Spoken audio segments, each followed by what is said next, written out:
Holy heck. Hang on.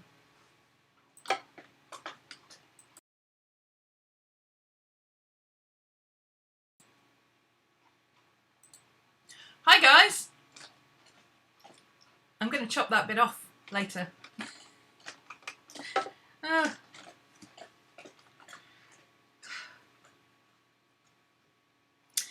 At least the lag isn't as bad now. Can you hear me now?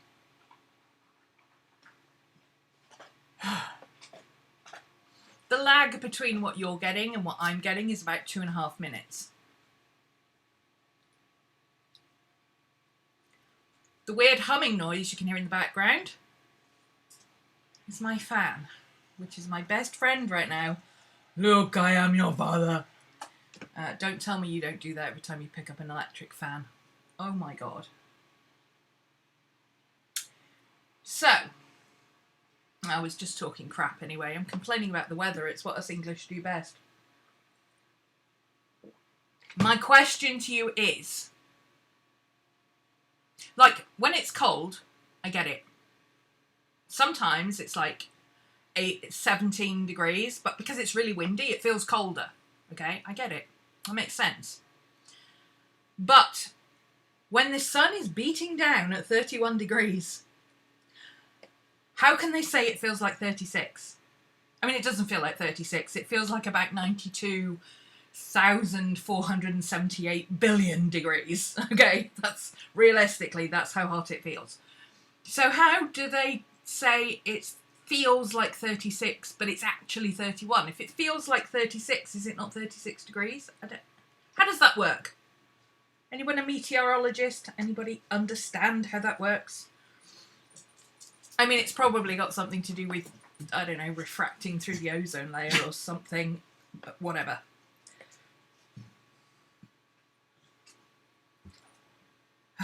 Yes, that's where I saw it pop up, Mika. That's how I knew I didn't have any sound. I'm too hot. I have nothing charged because we had a thunderstorm started at 7 o'clock last night. Round about 6:30, Maddie was here. Breathing on me. Huffing at me. I spent the last hour and a half of trying to finish all the stuff for the PDF. It should have taken me about 10 minutes to finish it, check it, upload it, link it all up. It took an hour and a half because I was like, Maddie, I can't see. Oh, I've got to click. Okay, now I've got to click on the other one. Where's the other one? I can't see that either. Move your bum! You know, that's basically what it was like until I eventually gave up and went to bed about 10 o'clock. Thought, you know what, I might as well get an early night. So much for that. The storm was still going at 4 o'clock when I finally fell asleep with Maddie still here. She hates thunder, and she literally... You know those cartoon cats where they're really scared, so they wrap their arms around your head? Like this. That's Maddie, except she does it to my face. Here. And then she pants and drips all down my back, and it's really gross. So anyway, it has to do with the airflow from a warmer place, but there's no airflow.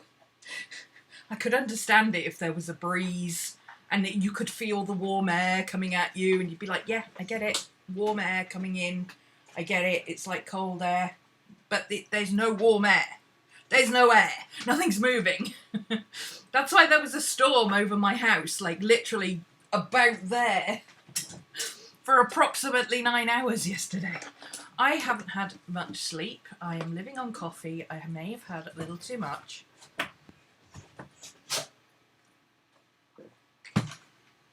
But anyway. Oh, guys. So, updates, announcements, news. Haven't got anything. Halloween Chronicles is coming out soon. Hoping it's going to go up for sale on the website very soon. But remember that the class doesn't start till the 1st of October. And for those asking me, somebody actually DM'd me and asked me how I was doing a class, if we couldn't meet up anywhere, and where would the class be. And apparently I need to clarify that I teach online. I only teach online. I teach live. Maybe that's where the confusion comes in, because I teach like this. This is how I teach, except I'm less rambly and usually a little less hyped up on caffeine. Because usually I've had more sleep. But anyway, yeah, I teach live like this. We set everything up and I teach and we chat and you can talk to me and I can talk to you and you can literally come on camera and show me what you're doing and all that. We do it on Zoom. Everybody in the world knows what Zoom is these days, so I don't have to explain that, hopefully. But yeah, it's not a workshop. It's not a live workshop, like in-person workshop. It's a live workshop online. Hopefully that helps. Anyway. Yes, Halloween Chronicles is going up soon. Probably the bundle deal for my existing students who just already know that they want to do Halloween Chronicles and they already know they want to do next year's class and they like to pay for it all in advance. That will probably go up first. In fact, that may well go up at the end of this week because I might as well get it up there and give you the options to pay it off in instalments and all that kind of stuff early. Because you already know you want to do it. You don't need to wait and find out what's actually in the class. And then for the stuff that I need to obviously tell people what the class is going to be about, how we're going to do it, what it's going to entail, that will be going up beginning of September. Classroom opens 27th of September or thereabouts. I usually do it for the Friday before the class starts, so that you get a weekend to play around, set up your books, whatever it is you want to do. And then we actually start 1st of October. But you do not, in any way, need to have any preparation for the class. There is no class list of materials. You use whatever you want. I'm a mixed media artist. I use a bit of everything. The prerequisites for this class will be a sketchbook and something to draw with. I don't care if you use a ballpoint pen and a notepad. Use whatever you want. It's all about inspiration and creativity. It's not about I'm going to paint this picture and you're going to copy me. That's not how I teach. So, yes, members, existing students, etc., wanting the bundle, that will go up hopefully end of this week, beginning of next week. I just need to do the art panel for it and it's too hot and nothing's charged. I thought this morning, I'll sit down and I'll do the banner for the Halloween Chronicles. That'd be a nice quiet thing that I can do. I can go and sit in the garden, I can plug the fan in, it can be nice and cool, I can sit in the shade, have a nice coffee and just do the banner work. No, I can't, because guess what? iPad wasn't charged, pencil wasn't charged, headphones weren't charged. I'm like, oh God. So, because I had to turn everything off last night because of the thunder. It was a massive storm. There was one huge clap of thunder. You know, like in horror movies, they have that at the beginning of the movie. And there's like fault lightning and sheet lightning and the window panes are rattling, you know. That's actually what it was like. And it went the life out of me. I was like, oh my God, what the hell is that? I thought the roof had come down or something. And then I realised it was just that the storm had broken right over our heads. It was like, oof. After that, it died down a bit and moved on. But even I went, are we going to die? Because, you know, the way this year's going wouldn't surprise me. I think that's it for announcements. I don't really have anything else. Patreon's happening. Come and join me over there if you want to learn about witchy grimoires and creativity and stuff like that. And we do drawing and journaling and, you know, pretty much anything. Bit of tarot, bit of astrology, bit of myths and legends, bit of this, bit of that, bit of something else. Just depends what people ask for, basically. I've got to kill this fly. Sorry if you heard that. But that fly's been buzzing around my head for the last 2 hours. It's the first time he's stopped somewhere that I could actually get him. Dead fly. Right. So today, this is what I'm doing today because I can't do anything else. And my hands are so hot, I can't, every time I pick up a pencil to hold it, my hand gets so sweaty I have to put it down and wipe it off, and it's just no. Let's find something more productive to do. So, today, hi Pam, are you feeling better? Was it you, or was it the other Pam? Am I getting the wrong, I might have the wrong Pam. I might have the wrong Pam, I think it might be Pam C, not Pam H. One of the Pams was sick not long ago.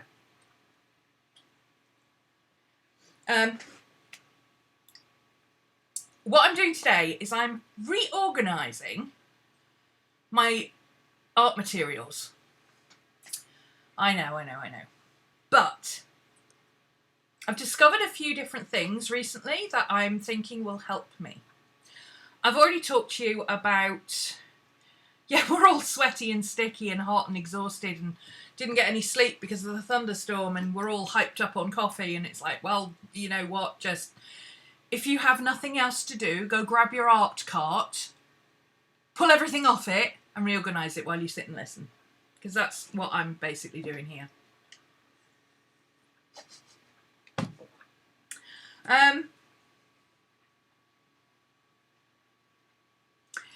I've mentioned this before, but I'm going to, for the sake of it making a cohesive thing together with organising and why I'm doing it like this and stuff like that. First off, I figured out how to finally get rid of things that I am not going to use. I have this issue with just chucking things into charity shops. Stuff that can be legitimately used, like kids' crafts, any colouring books or anything like that, kids learn to draw things, kids' stuff that I happen to have hanging around, that will go to a charity shop. A child can use that, a family can use that, they can buy it cheap, everybody's happy. But good art materials, I don't like just chucking in a charity shop. Because there are so many places around here that actually collect materials to give to art students, community centres, community arts projects who can't necessarily afford good art materials. So I contacted a friend of mine who happens to know lots of friends in that kind of area, gave her a list of potentially what I was at least getting rid of, already knowing that I would be parting with certain things, and said, you know, ask around, see if you can find somebody anywhere who will take this stuff, because it's good stuff. I'm not going to just throw it away or donate it. I want to donate it to a community venture. I want to give back to my local area and help other artists in my local area. So that's what I'm doing. I'm splitting it into the kids' materials are just going to the local charity shop. They do a lot of open kids events and stuff. They do, even during the pandemic, obviously not during lockdown, but they've been running a little art group over in the park where the organisers sit on the grandstand, and then the kids are kind of spaced out all over the place, and they're all drawing different things, and they get an assignment and they go off and do their thing. So it's pretty cool, actually. So then I'm splitting everything else that I'm getting rid of into art materials and craft materials. Now, I appreciate that there are some things that are used for both, such as, for instance, Tri-Plus fine liners. Is that a craft material? Is it stationery? Is it art material? Is it this? Is it that? Well, what I'm doing is saying, okay, is it something that an art student would use for practice because it's good quality but cheap? Or does it have like fast qualities and so on? That's only for the stuff that is, well, it could be craft, it could be art. You know, I've got a whole set of pro markers that I don't need. Are they craft or are they art? Well, they're light fast, so they're going in the art box. I've got another set of markers that I don't need that are... the reason I don't need them, I do actually need some markers because Bev took her Copics back. It's taken her 8.5 years, but she finally took her Copics back, and I mean, I'm in denial at the moment. I'm just trying to pretend it didn't happen. But the Spectrum Noirs, I cannot stand the smell. They literally make me feel physically sick after a few minutes, so they're going. And the Pro Markers, they just don't work for me. I don't like the way the tips feel. They're kind of gritty on the paper, and it sends tingles up my teeth, and I don't like it. I'm very sensitive about how stuff feels on a paper. Similarly, I've got some perfectly good paper that I simply cannot use because it feels... anyway, so that's the criteria for getting rid of some stuff. Now, what I've also figured out is that if I'm getting rid of stuff to a community project, they don't care if they have a full set of something. And I don't care if I have a full set of something. I'd rather keep 12 out of 36 pencils. I normally buy a 36 set or a 72 set because those generally include both the portrait colours and the neutral colours that I like to use for drawing faces or drawing animals. Whereas you get a basic set, it tends to be the primary colours, none of which I ever use. So I tend to go for the 36 or 72 depending on what has the better range. But out of those pencils and pens, there's maybe a dozen, 2 dozen that I actually use all the time. And there are several that I would never use, no matter how much you paid me. Not that I'm suggesting I get paid for using art materials, but you know what I mean. We're a non-sponsored channel. We accept freebies for reviews, but we do not accept sponsorships. Paid sponsorships. You know what I mean. Anyway. I've been going through all my pencils, and this is what I did. I kept the pencils that I knew. So I have lots of different sets of pencils, because I like to try lots of different types of pencils. And I have the Faber-Castells, the 148 set, I think it is. I also have the Arteza pencils, which are actually very good. I have the Colour Softs. I have the professional Colour Derwent Pro Artist. I don't know. I don't like them anyway. They're too hard. I have Prismacolors. I have a like 146 because I originally started with a set of 36 that I bought on eBay that were random colours, and then I just keep adding a colour, and I'm like, oh, I need this colour, I need this colour, I need this colour. I know that I want to keep all the Faber-Castells because I love them, and I want to keep all of the Prismacolors because I love those too, but they are completely different types of pencils. It's like having waterproof pencils or waterproof pens and then the exact same pen, but it's not waterproof. You know, you would have the two because they're both useful for different things. Well, Prismacolors are wax-based, so they only layer up to a point, whereas Faber-Castells are harder and they are oil-based. So they are much better for fine finishing details, whereas Prismacolors are much better for laying down large areas of graduated colour. So I'm looking at it like that. I'm obviously keeping my Prismacolors and my Faber-Castells because they are proper 100% pure artist grade top of the line stuff. I'm sure there's stuff that's better, but I love them. I'm also keeping my set of Derwent Colour Softs. Reason being, I like to have something that I love, that works really well, that I regularly grab for, but that isn't necessarily my expensive stuff. Because if I'm just messing around in my sketchbook or whatever, it's not that I feel like, oh, I can't use my fancy pencils because they're expensive. It's just that, you know, I like to have something that I can chuck in a pencil case and it doesn't matter if I drop it on the floor and break all the leads, you know, it's not going to be the end of the world. So I've kept my Derwent Colour Softs. Everything else, every other set of pencils I own, whether it's a 5 set, a 12 set, a 72 set, doesn't matter.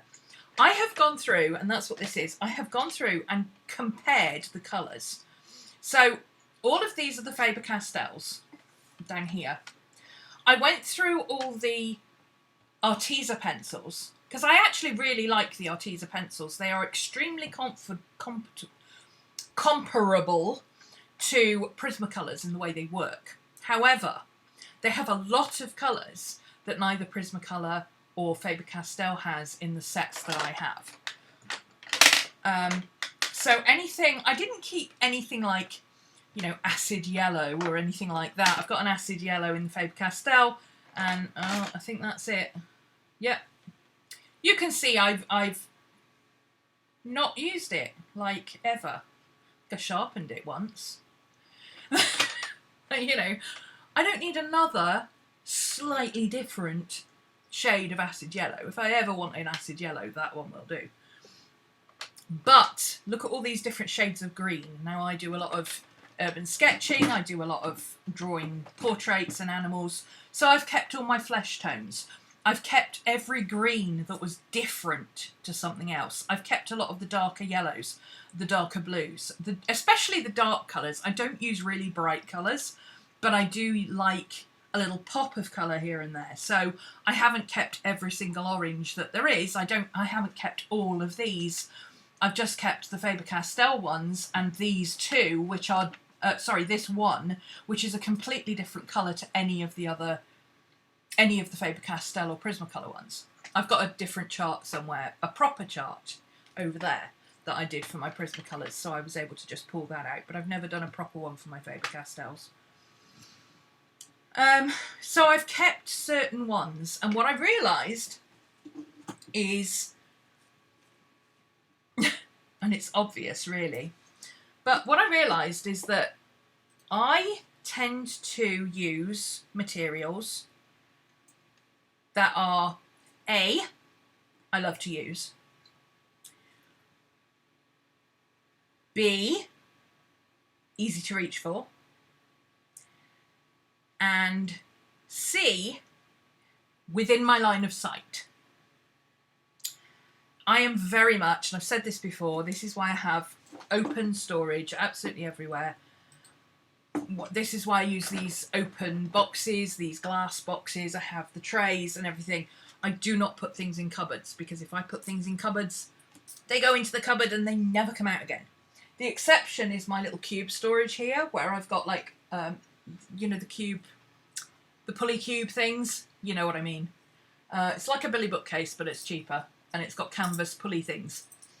I have one with all my oil paints and mediums and things in. I have one with all of my spray stuff and varnishes in. I have one with all of my oil pastel type stuff.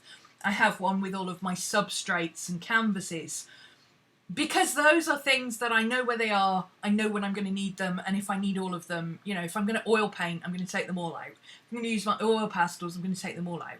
If I'm going to need to access my substrates, I need them all together to see what I've got, you know, obviously. So those kind of things I can put in a box, label them, and have them easily accessible, but not necessarily in my line of sight.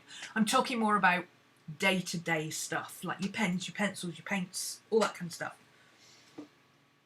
I'm very good about making sure that I keep using all of my stuff. I go through things regularly, I rotate, I don't constantly keep the same stuff in my Delfonics pouch. It's not a Delfonics, it's mine. I made a video on it a while back. I'm very good about rotating things out. If I feel like I'm overusing a colour, I will swap it with something that I don't use very often, and so on. But since getting rid of all the stuff that I know I'm not going to use and breaking up sets to only keep the, let's see, 1, 2, 3, 4, 5, 6, 7, 8, 9, 10, 11, 12, 13, 14, 15, 16, 17, 18, 19, 20, 21, 22, 23, 24, 25 out of 72 Arteza colours that are completely different to anything else, any other colour I own. That has reduced my stock immeasurably. So that's what I'm doing. I'm going through, I've got rid of a lot of glaze pens and souffle pens where they're just colours I don't use, but I had to buy a whole pack of them, you know.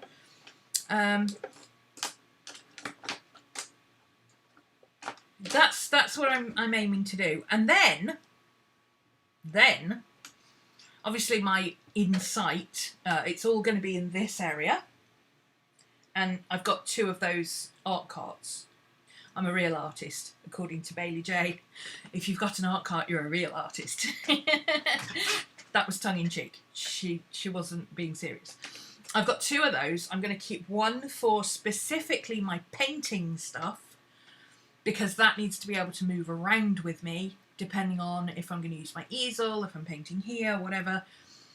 And then I'm going to have one specifically for dry media, which is going to be all this stuff. Because I don't tend to use paint and all of this together. I paint, and then when it's dry, I use this stuff over the top. I don't tend to do the 2 together. So that's my logic in that. Plus, my dry cart will include things like collage papers and glue sticks and all that, and my tools and all that practical stuff. Whereas my paint cart is all my paintbrushes and things, because even with my water brushes, my water brush pens, if I'm going to water them down, I actually use a water brush. I don't use a brush and water. A brush and a pot of water, you know what I mean. So, I'm keeping stuff that I absolutely love using, and I'm splitting things up. Here, and this is my own little bit of genius. Oh, another thing that I've got a rule for getting rid of stuff, and I can't for the life of me remember where I got it. I found a video by another artist who was doing a similar thing, and she used the same method. And if I can find the video, I'm pretty sure I got it saved somewhere. I will put the link down below after the session. I cannot remember her name. I came across it completely by accident, never seen it before, but it was a really good idea. She uses what she calls a 20-20 rule. And I don't think it's her idea. I think it was something that she found somewhere else as well, but I liked the way she applied it to art materials. The general premise is if it's under £20 and you can replace it in 20 minutes or so, then you don't need to keep it if you don't use it all the time. All the time is a relative concept, you know, just because you only use it once a month doesn't mean that that's not all the time for you. Just because you only use it every Christmas doesn't mean that that's not every Christmas, okay? So you've got to use your common sense. You're not going to get rid of all your Christmas stamps just because you only use them 3 weeks of the year, because you use them every year, right? But she was talking about stuff that is easy to obtain and cheap to replace. And not only can the relative change, but the 20 can change, both monetarily and in time. So for instance, my Crayola markers. 48 set of Crayola markers, okay? I can go on Amazon and buy them for about $8.99, complete set, and have them here, like, tomorrow. If I can find a ships today, I can get them by today, but I can have them by tomorrow, certainly by Monday at the absolute latest. I class that as being 20 minutes. You know, it's readily available. I can order it online, boom, I'm just waiting for the post, you know? Under £20, £20 is reasonable for me for replacing things. That's something that I would have within a week. I would be able to put £20 and say, yep, I need to replace those. I can do it within a week. Okay, I'll do that. You know, I can always put it on a credit card and pay that money back later in the week. So that's my criteria for can I get it cheaply and easily and replace it. However, I am not going to get rid of my big set of Crayola markers, and here's why. Nor am I going to integrate them into this, because they're not art materials. They're children's materials. They are not colour fast. They are not water fast. They're not anything. However, I use my 48 set of colours all together in my bedroom on a regular basis, because I like to sit and at night I sit and write. I do my 3 pages before I go to bed because it shuts the squirrels up. And then I like to sit and watch YouTube videos while I colour. And I don't always have something in my sketchbook that I want to colour. I don't always have something that's easy to colour because, You know, I might want to use pen and ink and I have to use that at the desk or whatever. Or I might want to use something that's pastel tones and I can't see in the dim light in my bedroom. But I can colour in a colouring book with my Crayolas. So that's what I use them for. So incidentally, I'm also putting together a little tray of supplies that I will put into my bedroom where I can use them for colouring or sketching or whatever, because I would never lie in bed and work on a proper art piece. I would work on sketches in my sketchbook or colouring in or just doodling ideas or whatever. I would never actually sit and journal. I don't do that. I have to be sat at a desk. It's bad for my back otherwise. But I will sit and idly doodle or colour or whatever.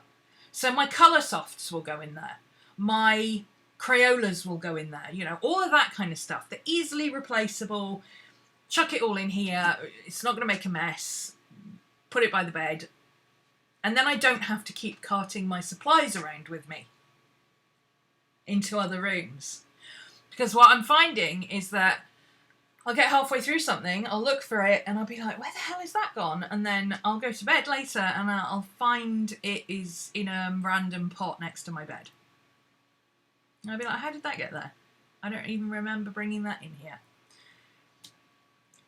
So that's kind of my logic. Now, for the organisation. And this is where the Rogiver genius went, hang on a minute. Well, actually, a little squirrel ran up with a post-it note going, I've got an idea. How about we try this? I have tried so many ways of organising my studio, and of course the traditional way. You get something like this, and you put all your pencils in there, and you've got all your Faber-Castells, you've got your Derwents, you've got your Prismacolors, you've got this, you've got that, you've got that. And then you put all your pens in this one, and you've got all your gel pens, you've got all your Tri-Plus markers, and you've got all your glaze pens, and you've got this, and you've got that. And what I tend to find happens, sorry about the wobbly camera, I don't seem to be able to keep it still these days, I don't know why. What I find happens is that I take this down off the shelf, and then this is the only set of pencils that I use indefinitely. Doesn't matter about what other kind of pencils I've got up there, this is what I'll use, because this is what's on the desk. So I'm splitting it up differently, and here's what we're doing. Okay, so I've got three of these ones, and I've got another one here that is it's got a straight across split, so it's a two-way split. So instead of 4, it's 2. The two-way one, obviously, I have more of particular things, so all of my black and whites are in here. Here's all my blacks, here's all my whites. I haven't split it up into, these are fine liners, and these are this, and these are that. Oh, that's in the wrong colour, that's actually a brown one. I haven't split it up. These are writing pens, these are pencils, these are colour pencils, these are fine liners, these are waterproof. No, I haven't done any of that. I've put all my black pens, all my black, and all my white. Not only that, it's not just pens, but I've put all my pencils. I've got a couple of Conte pencils, I've got colouring pencils, my Prismacolor whites, my Derwent whites, my Faber-Castell whites, I have several of each, and I do actually have one of each in my Delfonics pouch, a black and a white, because those are the two I use most. And I do have them, and a white Posca and a white Signo and all that in my pouch, because those are the things I reach for all the time. But in general, all my whites and all my blacks. So I've got pencils, I've got pens, I've got colour, I've got acrylic pens, I've got a chalk marker in here, you know. But the idea is that when I go, oh, I need white, I don't automatically go, where's my white Signo, and reach for the same old every single time. I come over here going, oh, I need a white pen. Oh, my Uniball, I haven't used my Uniposca, I haven't used that for ages. Oh, let's use that, right? Or, oh, a chalk marker. I'd forgotten I had that. I wonder if that will work on acrylic pen. Let's go and find out. You know, that's the idea. Rediscovering your stash, because it's essentially open stock. Now, you would think, having done black and white, I would then go, huh, so let's put all the greens together, and all the blues together, and all the yellows together. No, we're not doing that. I've tried rainbowing before. It doesn't work for me. Because there are certain colours that I will always gravitate to. Give me a choice between red and yellow, I'm always going to go red. It doesn't matter if I don't like the red, I'm always going to go red because I hate yellow. Okay? Sometimes you have to use yellow in artwork, and I will still avoid it if I can. So what I'm doing instead, I've got a pot. These are split into two because I'm halfway through. I've got kind of two half full pots here that you can't really see. There you go. So this one I'm emptying and this one I'm filling up, but I'm going to have cool tones, warm tones. And I may split them up, but I probably won't do all of my yellows, all of my reds, all of my oranges. I'll probably do more kind of dark tones, light tones, stuff I don't use very often, stuff I use a lot, you know, favourite colours, that kind of stuff. And then I've also got a neutrals box over here, which is, I've got all of my flesh tones, because I do a lot of flesh tone stuff. I've got all of my greys and I've got all of my browns. But I haven't got every brown I own in here. Hey Liz! I haven't got every brown I own in here because some of them are warm browns, so they're with the warm colours. Some of them are cool browns, so they're with the cool colours. These are specifically neutral browns. Same with the greys. Well, not really. I mean, there's stuff in here that's labelled warm grey, cool grey, whatever, but they're just greys. If they look like... I've got a grey that looks more blue than anything else. That shouldn't be in there. There's an example. That looks... I mean, that's a grey-green, but it looks green to me. So it's going in the cool pile. I would never reach for that as a grey. But this one, I would, and that's actually called cloud blue.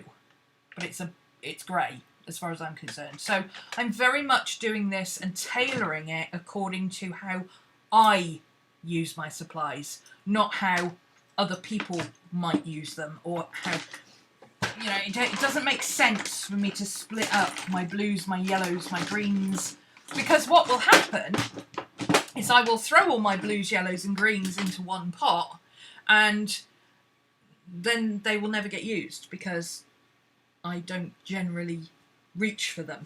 Whereas if I'm thinking, oh, I need a cool, you can have a cool red, you can have a cool yellow, you can have a cool blue. And I will look at this and I'll go, oh, I need a cool colour. I'm gonna, ooh, that blue's interesting. That's a nice colour. Let's try that.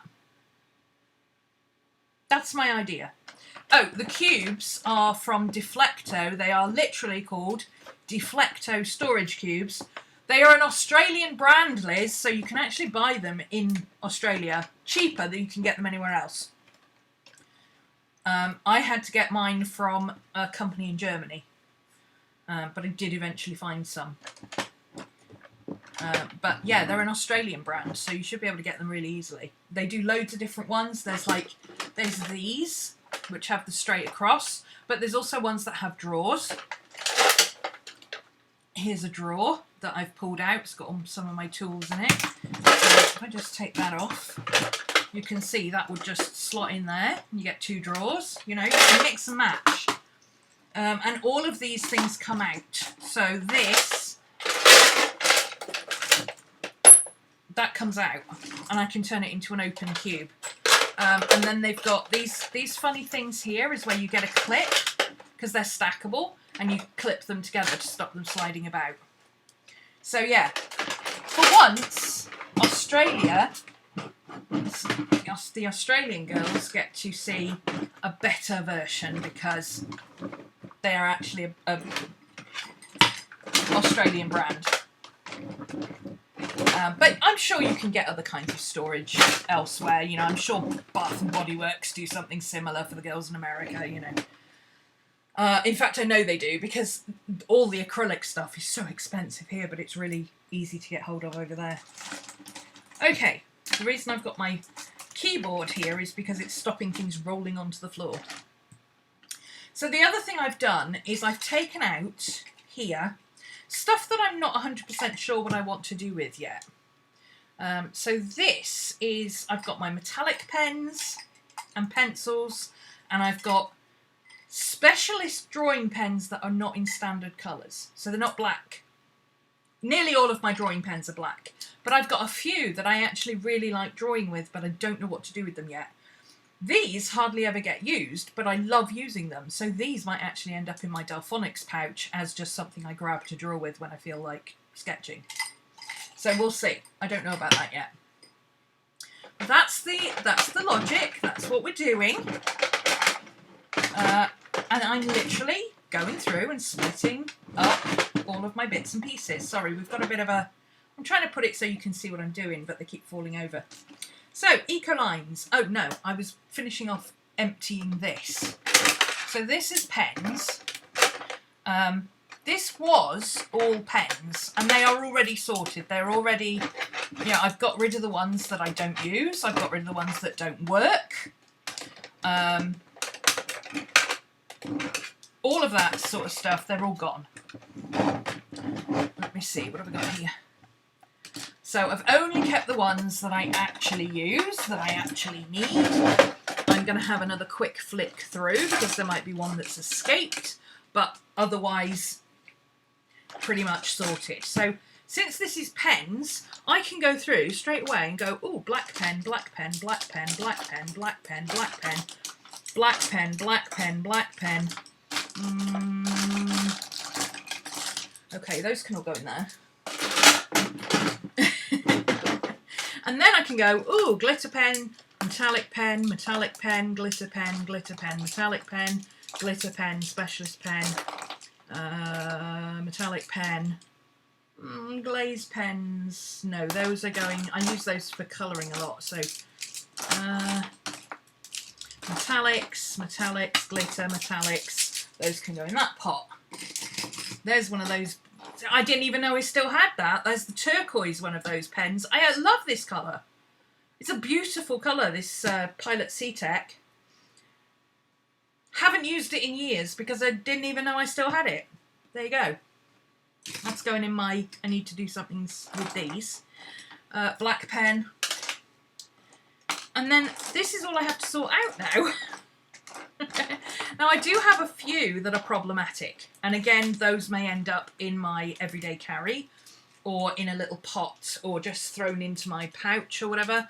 These, I cannot put these because I won't be able to see what colour it is, and these are too small to put a little dot on. I've tried before. These kind of bigger pens I always put a dot on. I appreciate when there are coloured caps. Yay for coloured caps, but these are all black. I could put them in my black pens, but then I'll assume they're all black and I'll get really annoyed when I keep pulling them out going, no, that's green, no, that's purple, that's blue, that's orange, where the hell is my black one? So I don't know what to do with these yet. And I've also got a couple of things where I tend to use them all on my own, all on their own, like my mermaid markers. I've got both sets of the mermaid markers. I don't have the glittery ones or the metallic ones, but I do have the standard set and the shipwrecked set, which is the darker tones, the dual tones. I've got all of those in a pot where they all fit.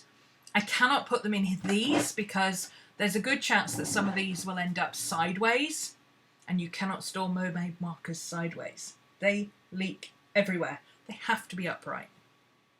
So until I sort out what I'm going to do, how I'm going to do things, I have to be a little bit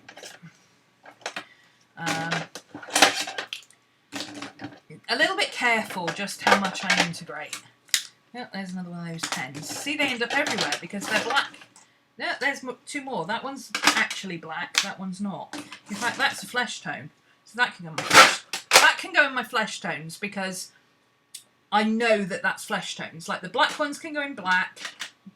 The flesh tone can go in the flesh tone. But the others, I can't really split them between warm and cool because it'll just be annoying trying to find them. White. Okay, so those are my gel pens and ballpoint pens that I'm left with out of all of those. All of that I've just sorted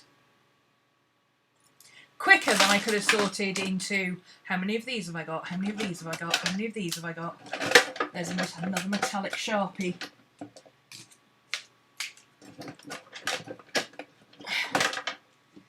I think what I'm gonna do now, see this Sharpie, I've got a red one and I've got a black one, and I don't ever use them for art. I use them for marking things. So that's going to go in my tabletop thing over there. Because that's where I'd look for it. It's just something to write a big sign with, so that's why I would look for it in my tabletop. Where are my Sharpies, you know? I just found a brown one of those pens. Look at that. There's the brown one. If I put that in there, is it going to get lost? Or should I put it with the not sure what to do with these yet? Maybe I should, you know what I think I'm going to do? Because I haven't used these in years. Look, I stopped using them because I haven't been able to find the damn things because they're too small. I'm going to put those in my Delfonics because I will use those now that I found them. I'll use them for sketching. There, that solves that problem. Metallic.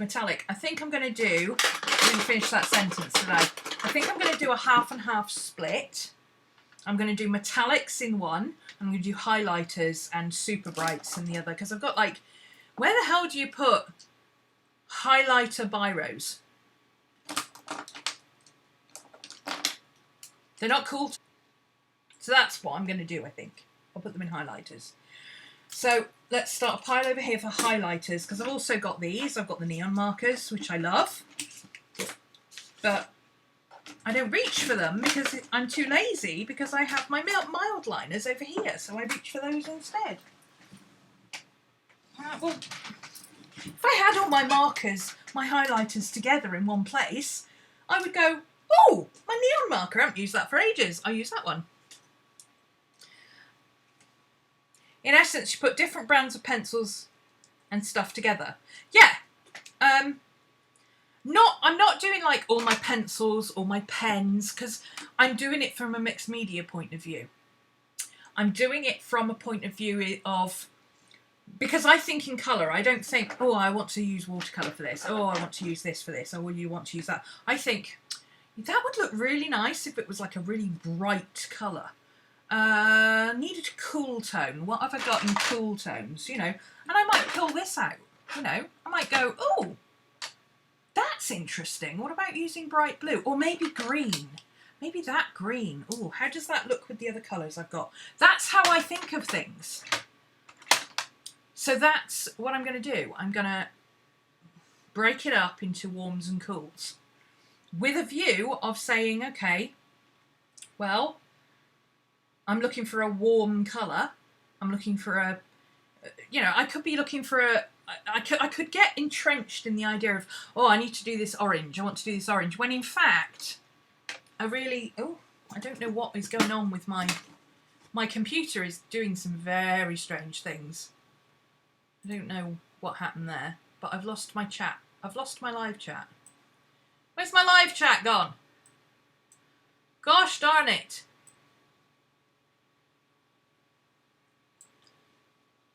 Oh, it swapped me to... Oh, that was weird. Okay, I lost the live chat there for a minute. The last thing I saw was Mika saying, so you're sorting things together by stuff then. So if you're after that, or if you did a super chat and I didn't see you, sorry. I haven't been watching for super chats, have I? We have super chat.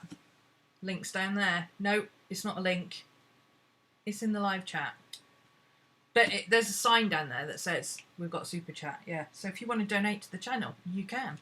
You don't have to be on Patreon anymore. So these are both flesh tones. Go in the flesh tone pile. More metallics. Yeah, I'm definitely going to need a neons and a metallics. These are metallics. These are neons. Yeah. Instead of highlighters, let's call them neons, because I've got a neon yellow glaze pen, but it's not a highlighter, it's a neon. So let's think of it in those terms. If I want a neon colour, what would I use? Because I could use a highlighter, or I could use a neon. That's quite a neon colour. I might put that in. How neon is it? That's the question. Oh, it's not that neon. So that's just a cool green. Okay, so these are all warm tones.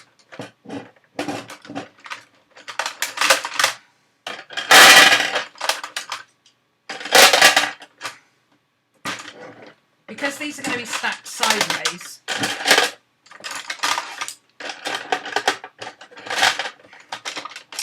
is everything still working? I can't see everything working again.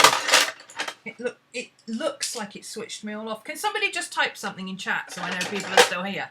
Because I can't actually see what's going on. It says I'm not online anymore, but I am. I'm still streaming.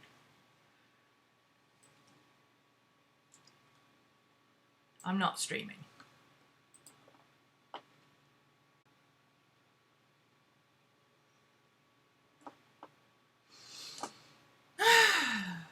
This is fun.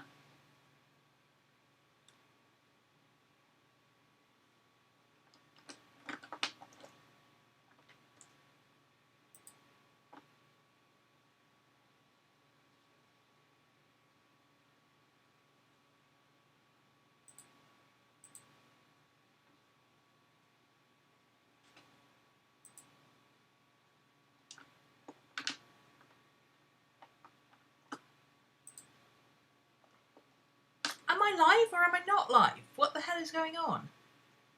Half the screen is telling me I'm live and the other half is telling me that I'm not live. I don't even know where I am.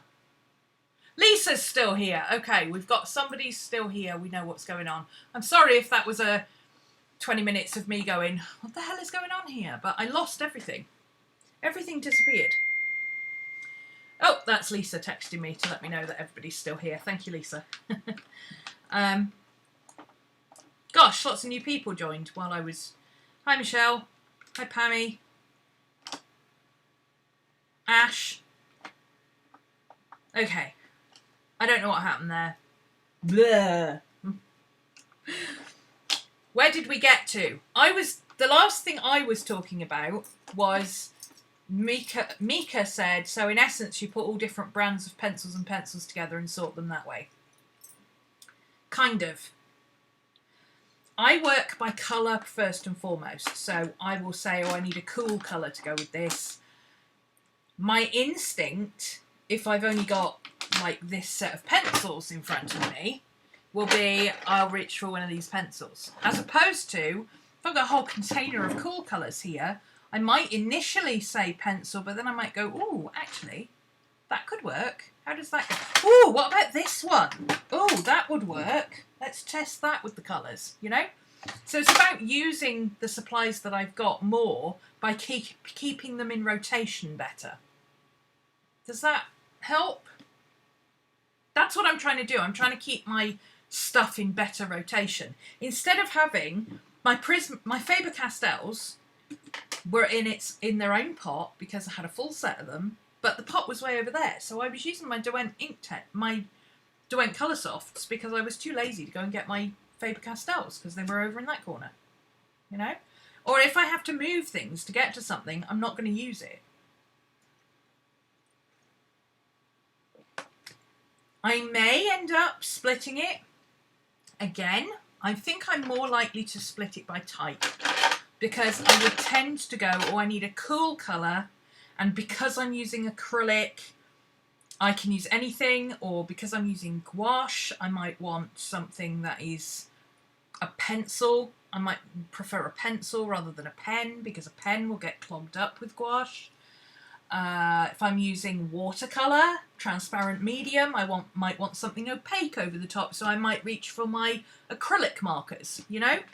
So that's how I'm working it. If I want a cool, a neutral tone, my greys, my browns and my flesh colours are what I tend to use for faces and animal faces. My blacks and whites, I tend to know if I want black or white. If I turn this one up that way, they won't just fall into the bottom of the thing, will they? Ha-ha! Gosh! Moments of cleverness today. I don't know what's happening, but flipping heck. Yeah, if I'm looking for a black pen specifically, it's basically going to be based on how thick do I want it and what type of medium do I want. So I will probably split these, rather than splitting them into these are blues, these are greens, these are yellows, I will probably split them into these are pencils, these are oil-based pencils, these are wax-based pencils, these are watercolour pens that can be used with water, these are ink pens that can't be used with water. Does that make sense? Like, if I put these down, no matter how long I leave them down for, I can go and get a water brush and move them around, or spread them out, or mix them together. Waterproof stuff, like mermaid markers. Once they dry, you can't go back in and move them. Inktense pencils, they would need to stay with the, you know, I would probably have waterproof, they would go in the waterproof, because once you activate them with water, they become permanent. Because I wouldn't just keep them for colouring. They're not very good as colouring pencils, actually, unless that's all you want, is to just have one set of pencils. So, yeah, that's what I'm doing. Flesh tone. It's much easier to sort, because I'm literally just going through and going, okay, is that a warm or a cool green? It's got kind of a red base to it. Let's have a look. Hang on, I need to get my swatch page, because I've finished using my I've finished my pencils now. Yeah, that's got a red tone to it, so I'm going to put that in, and it's water-based marker. Pilot, you can wet these. In fact, I think all of these are water-based. Red, purple, bluey green. That looks kind of reddish. Let's check.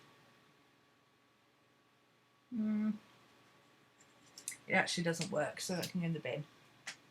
I'm sick of keeping pens that only kind of work, or when you first pick them up you have to scribble with them for ages to get them to work. I'm just putting them in the bin. I'm fed up with it. Bright. Ooh, that looks like a cool pink to me. Bright. Cool. I'm not sure about that one. It's quite greeny. Grey. Purple. Is that a... Ooh, that's a reddish. Some of them I know, because I use them a lot. I think that's a yellow. That's a much more cool yellow. Nope, that's the bright one. That's a cool green. Cool. I'm not sure about this one. Let me check. Cool. Cool. Cool. Cool. I fixed my Posca markers. I'm very happy. Red. Okay, let me show you how I fixed all my Posca markers, because I was having terrible trouble with my Posca markers. I could not get them to work properly at all.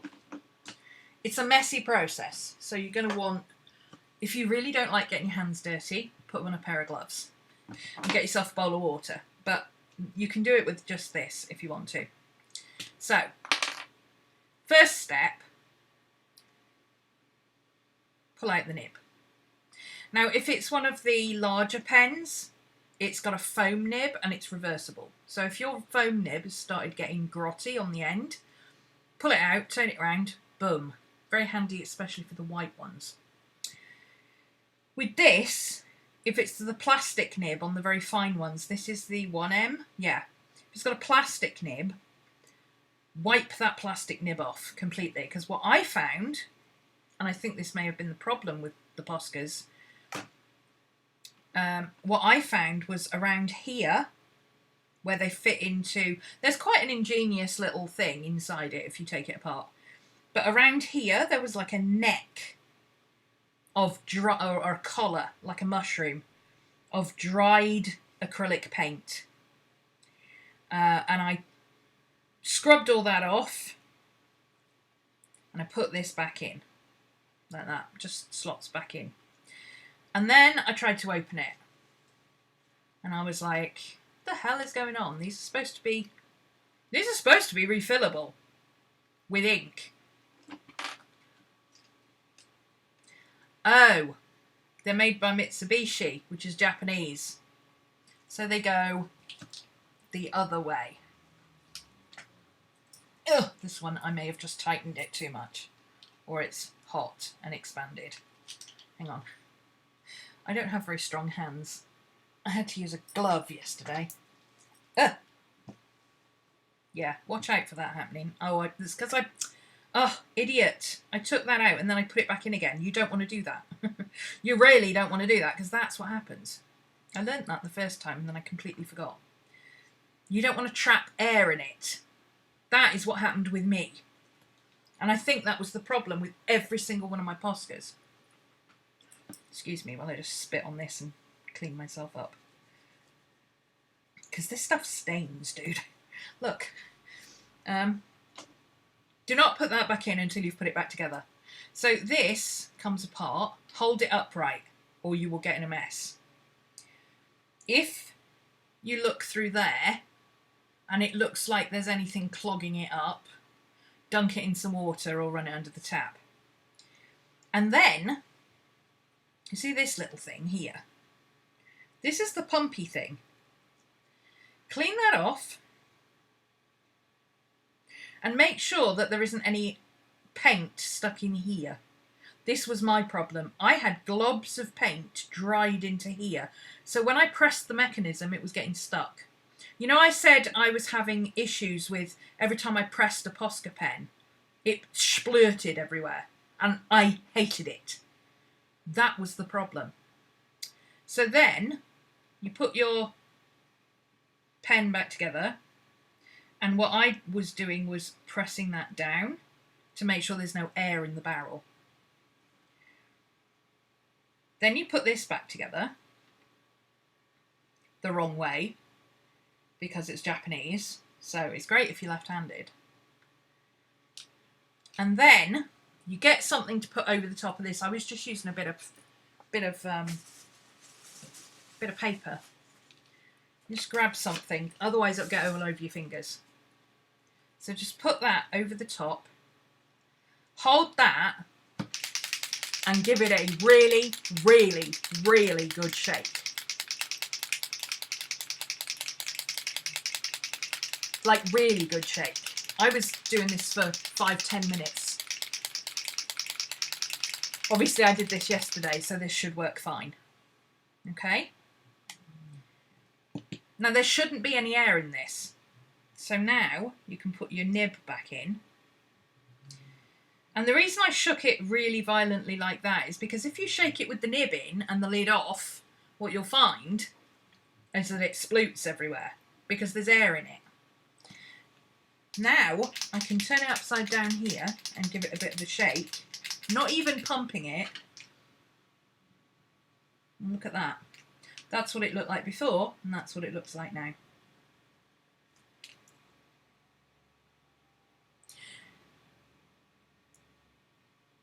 Are you impressed? I flipping am, because these Poscas are flipping expensive. And I was not happy that mine did not work. The heat's melted your cutting mat. Oh my God. Oh, mind you, I had the same problem.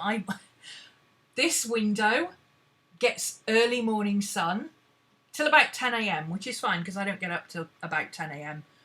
Sometimes I'm up a little bit early and I'll sit here and drink my coffee when the sun's gone round a little bit. But first thing in the morning, if I was up at 7 a.m, I could not sit here because the sun comes blinding in through the window. It's way too early for that brightness.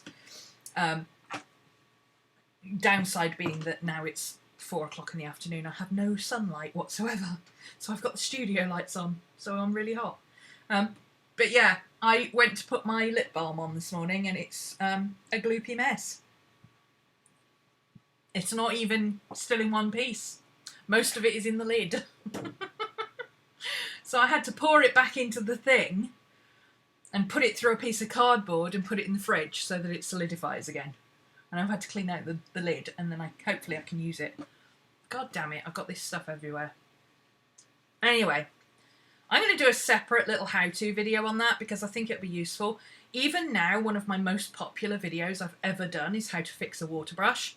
So I'm going to do one on how to fix a Posca pen that has stopped working or is just piling out water instead of piling out, or mixer instead of colour. I'm going to do one. Hi Sarah. Hey Burgess. Sorry, didn't see you. Okay, that's a rose red, so that's going to go in cool colours.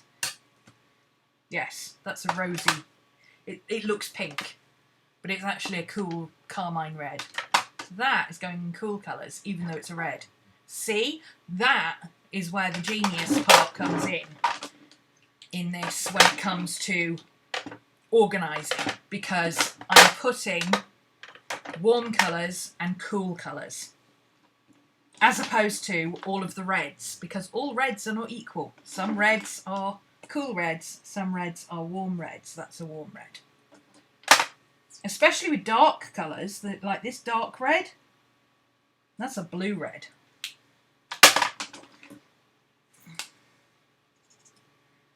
That's definitely warm. That one I know is warm. That's a highlighter colour. Well, it's not a highlighter colour, it's a neon colour. I've got to stop calling them highlighter colours. They're not highlighter colours, they're neons. Which means like they're super bright. Because not all super brights are necessarily neon colours. Sometimes they're just like, in your face! See, now I don't have to pump this marker anymore because I've cleaned it out. I just need to get it working. There you go. Just a bit of a...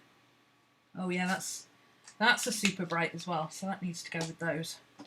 There's a black, a metallic.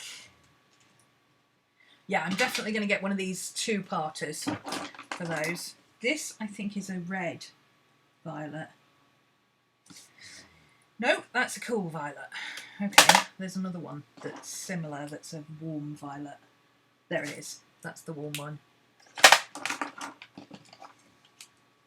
Red.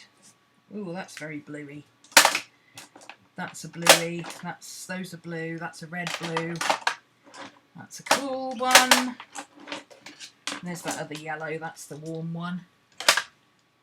Oh, so maybe that is the cool one. Comparatively, that's the cool one. Cool, cool, brown, warm, cool, cool. To check with these mild liners, you can't always tell whether they're warm or cool colours. That's warm. Oh, let's just double check. Yeah, that's warm. That's warm. That's black. That's cool. Just double check this one actually still works. That is super bright, so that I can actually go in there. Now these ones, these are going to have to go in the... I don't know what to do with these ones. Because these are double-ended. And I've had these pens. Jeanette House gave me these pens as a birthday present in about... I want to say 2012, 2011. I used them almost exclusively in my planner for a year, and the damn things still work. So, but they're double-ended. So that's troublesome. Double-ended things are troublesome. Same with things that you can't see the colour if you put them sideways. Because you would assume that's a green pen and it's got brown on the other end. Right? So those may have to go... Maybe those need to go in a caddy that way, as just pens that I can grab. That's a writing pen. That can go in my pen pot there. Don't know why I've got this Arteza pen. Why have I kept that? Ooh, because I love that green. That's why. Because it's a really nice green. I got rid of the other Arteza pens. They're just gel pens. They work. They're gel pens. They're okay. That's a very cool colour. That's a very cool colour. I'm feeling good about this. I'm feeling very good about this. Okay, now what I need to do, because I completely forgot, those are permanent, which will make some more space. And then I think what I'll do is I'll move, because I'll put it on the desk, sorry, let me swap these over so you can see what I'm doing. I will put this like that on the shelf. So what I'm going to do is move all these longer ones to the bottom. It just makes more sense to me to have the long pens at the bottom and the shorter pens at the top, rather than having them all mixed in together where I can't see what's what. Because these short pens get lost really easily. There we go, that's better. Now I can see what's going on. That's much better. Okay. I mean, over time they'll get messed up anyway, but the chances are if I take a pen out of here, I'm going to put it back underneath because it's a long pen. So,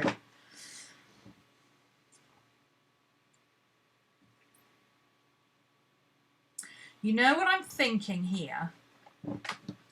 So I've got water-based pens and pencils as well. I've got watercolour pencils, Inktense pencils will go in here. Oh, I might have to keep those separate. I don't know, because they're specialist. That's complicated. Maybe what I'll do is I'll do light and dark.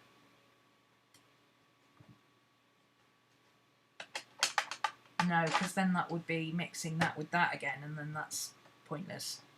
No, let's keep it dry media, water-based media, any media that goes waterproof when you use it properly, and I don't know, whatever else I was going to put in there. What did I say I was going to put in there?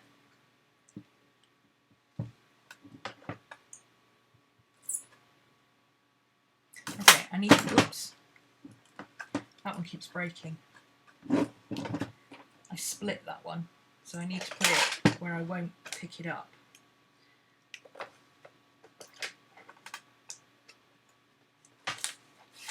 I need to turn it around that way because if I pick it up with my left hand.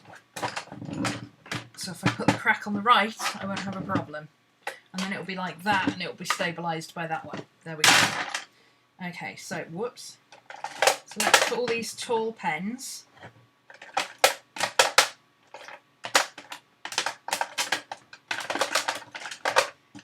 Tall and water-based. Cool tones.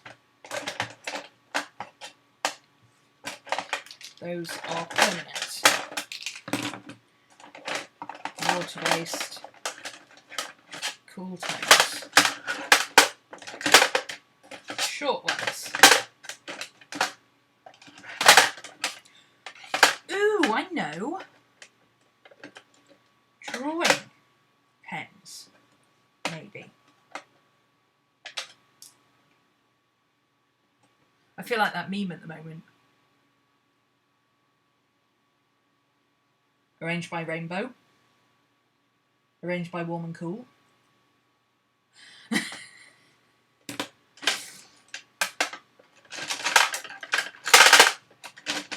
I like my pencils on the bottom. Don't ask me why, I just do.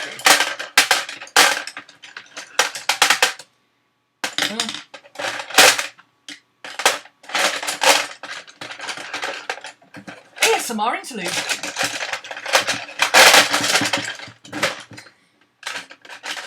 And enough of that.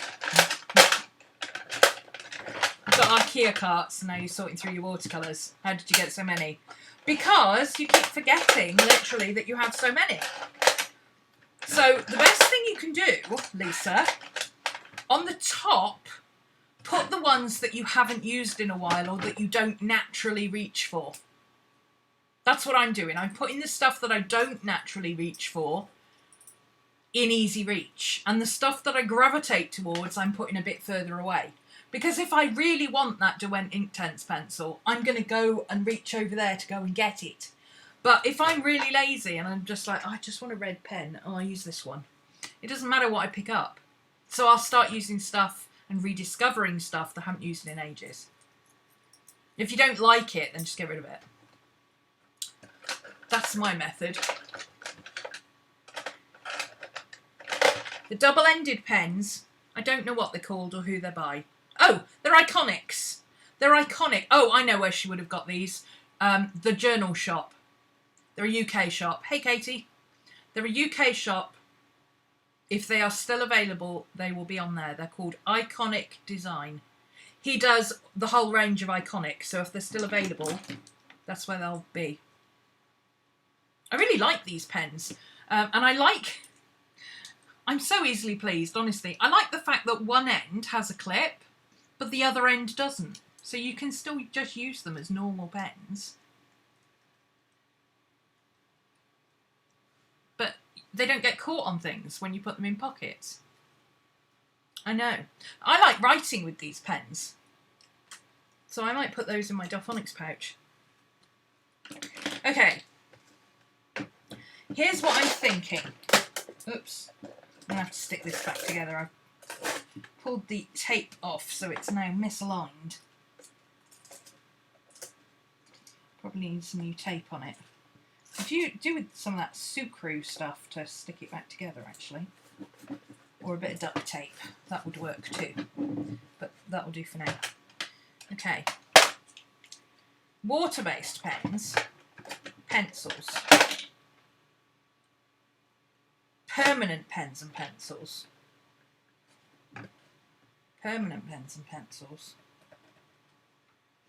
Drawing pens and pencils.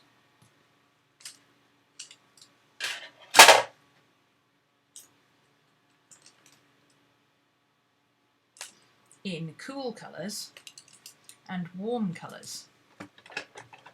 Let's see what we think about that. Is that going to confuse me? Because if I reach for a drawing pen and I want one in brown, am I going to go to the brown set or am I going to look for a warm drawing pen? Or would I look for a drawing pen in my drawing pens set?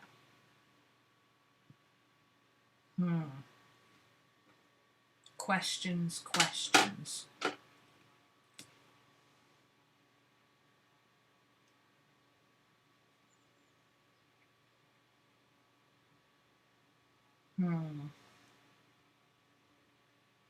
While I think about that, I'm going to shufty over here. I'm going to grab another one of these pods. Let me see. Let's take that out. And move that over there. And then I can grab that from here. Oh, crashing noise, going to happen any second now. Oh, it's not actually. Oh, it didn't crash. How interesting. Little things are stronger than they look. Let's put that back up on top. Okay. So what I'm going to do here, these are the little clippy things. And they're like this, and they're slightly wider here than they are there. So you put them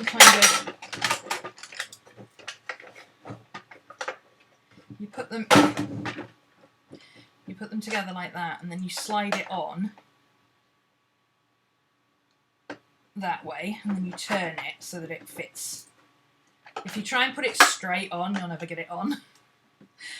So you have to put it sideways so it goes on both sides, and then turn it and slide it.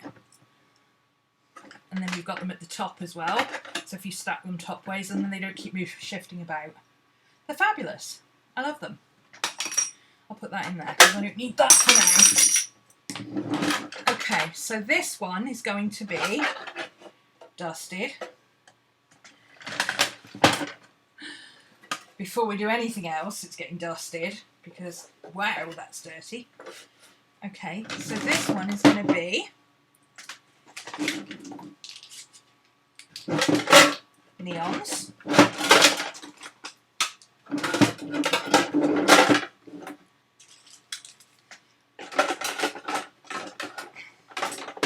Neons and super brights and metallics.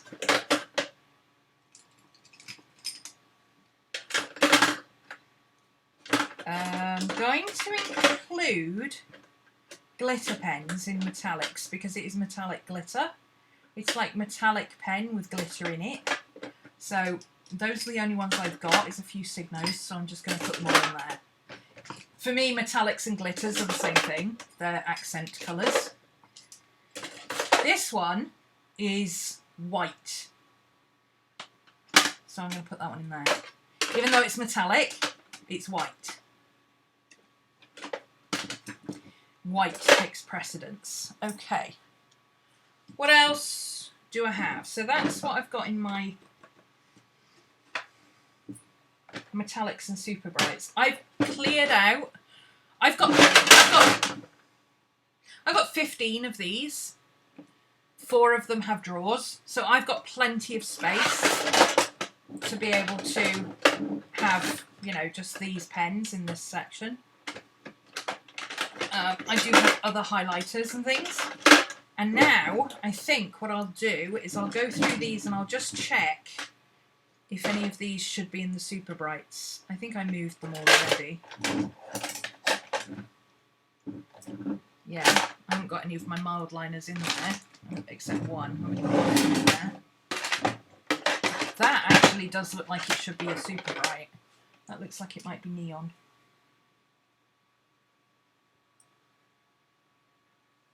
No, it's not neon. It just looks like it should be.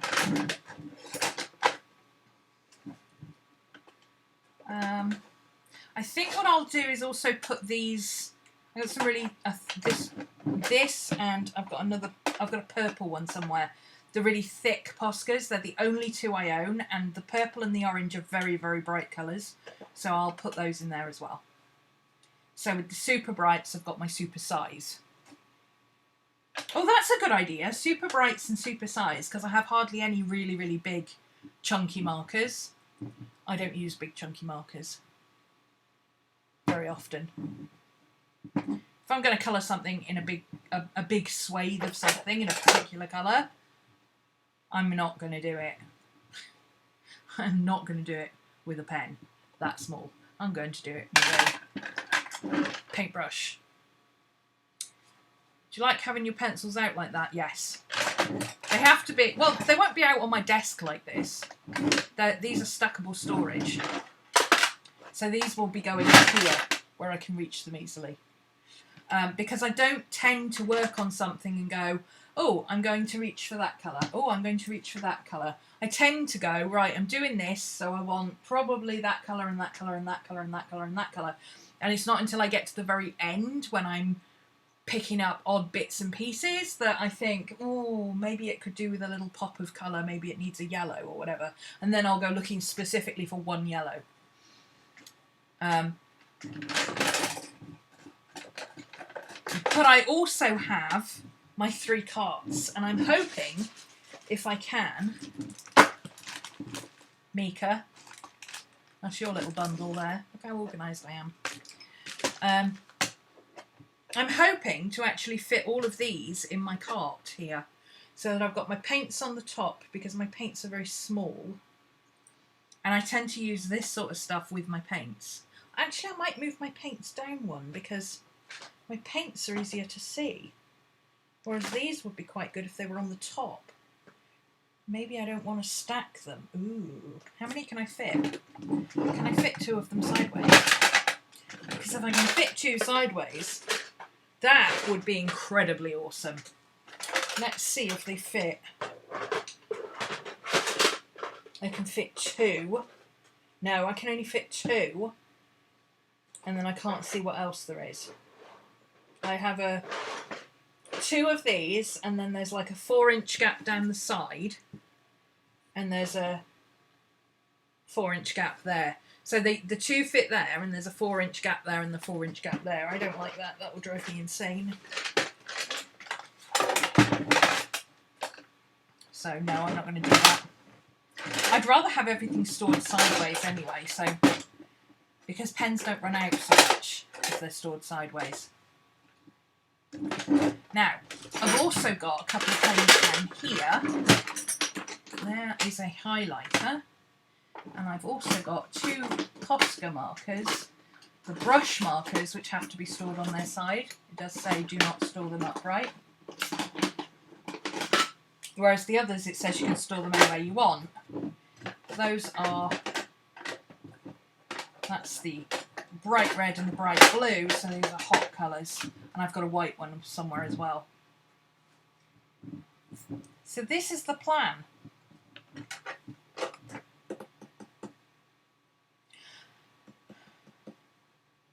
You know what I might do?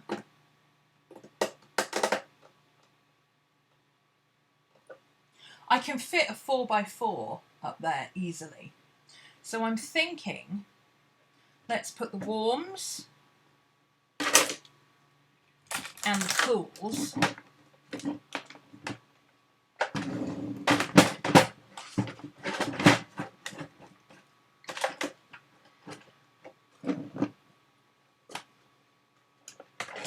and then the colours and the black and whites, and then put the neutrals in my tray. Do I want to do that, or do I want to just have the neutrals? No, that'll bug me. Warm, neutral, cool. There we go. Warm, neutral, cool. There we go. Now these, there's like, oh, that's a bright one. That shouldn't be in there.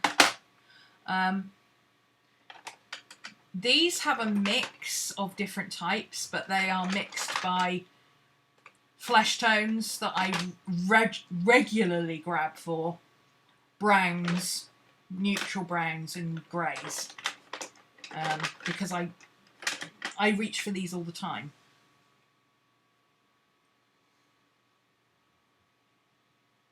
I don't know if this is going to work. I'm looking at it and going, oh, am I going to use this though? Is it going to work for me though? I don't know though.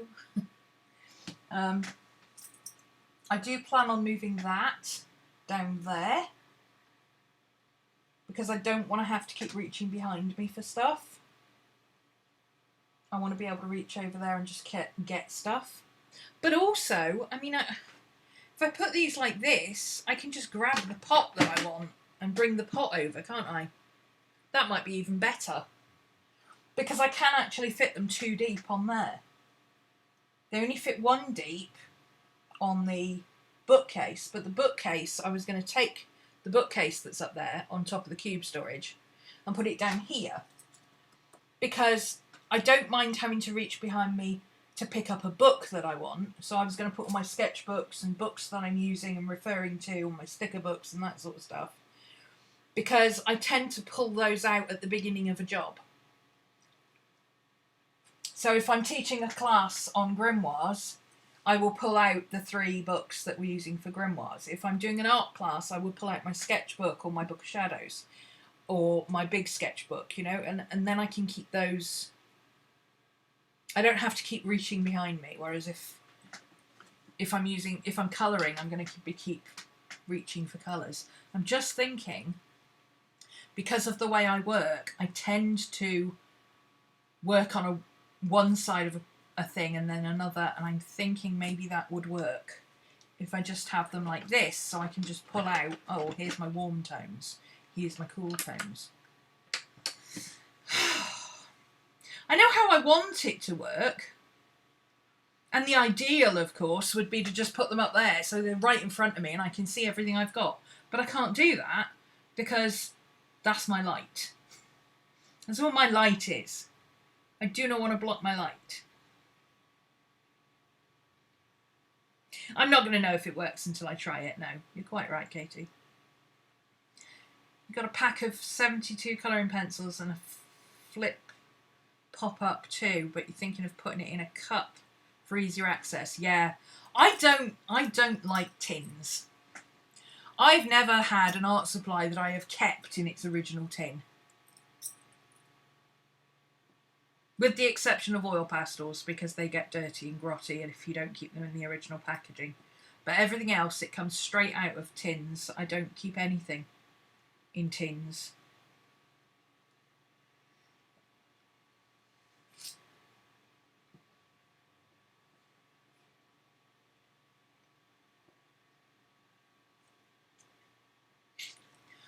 I think this will work.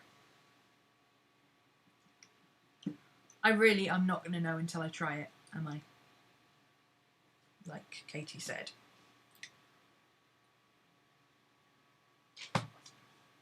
Now I don't have anywhere to put those until I move those. Until I move that. Oh, but if I put it... No, if I put it like this up there, that's higher by like 8 inches. I won't be able to see what's in it. And then my view of it will be that, and it'll be out of sight, out of mind. I'll forget I've even got a pot of black and white pens back there. No, can't do that. They're going to have to stand up. Yeah, they're going to have to stand up like that. Where can I easily reach to? That one, and that one if it was near the front. That one, that one, that one. Yeah, I could put them... If I bring them nearer the front, I could do it. Maybe I could leave the bookcase there and put my books behind it that I don't need to access very often. And then put my materials in front so they're a bit nearer. Because I can reach that easily, but up there is a bit more tricky. Let me show you what I'm looking at, sorry. That's what I'm looking at, okay.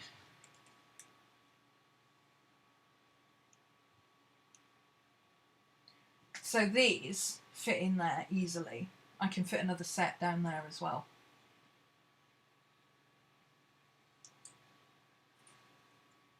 The drawers are easy because the drawers can go on a shelf above.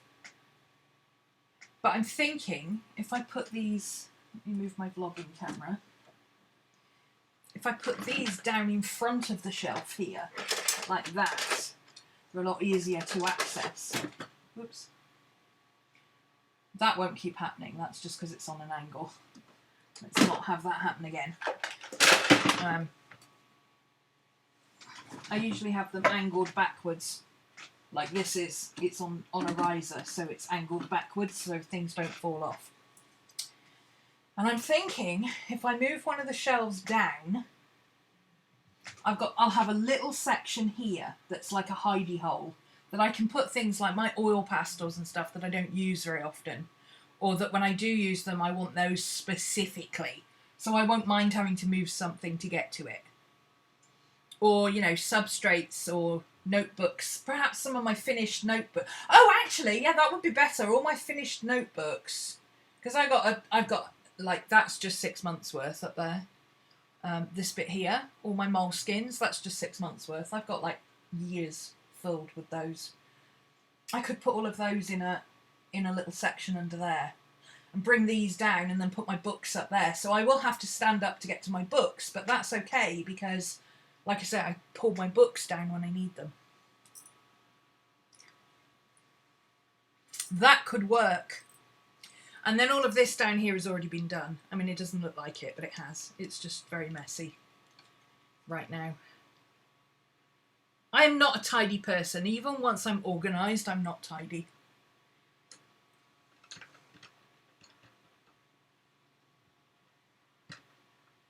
If I run a bead, if if I get like a wood beam to run along the front there and prop these up on, they'll be at a very slight angle backwards, so things won't keep falling out of them.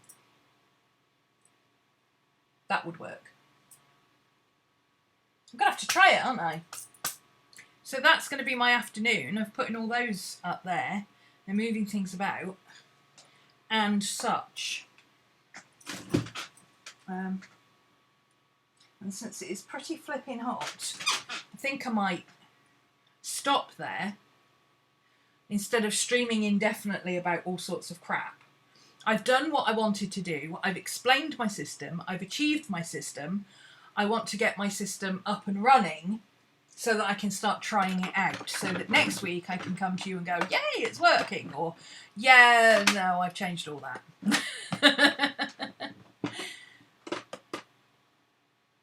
Because I've just realised, actually, the drawer ones I could put over here.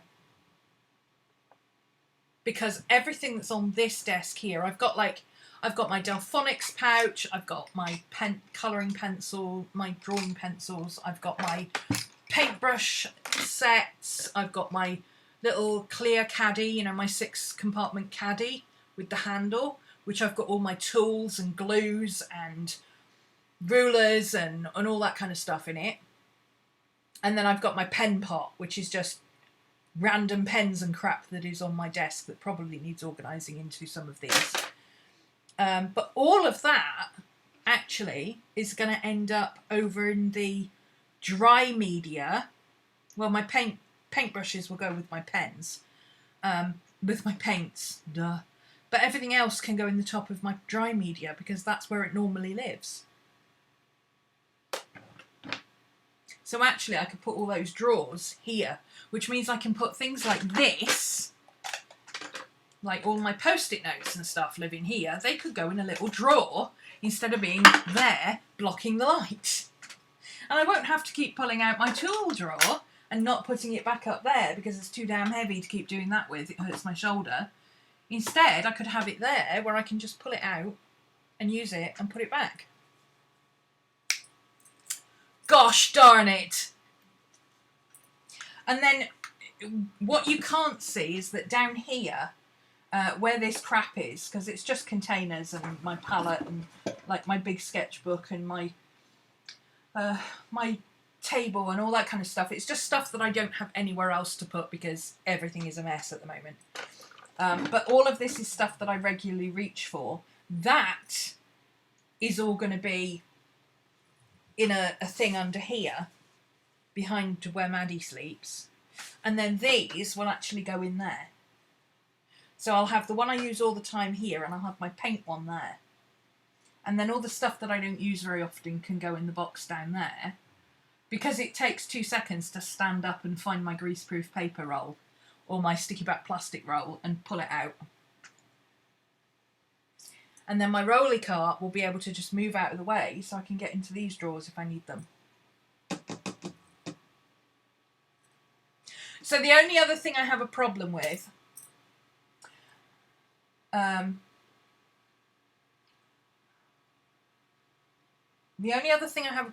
now is where am I going to put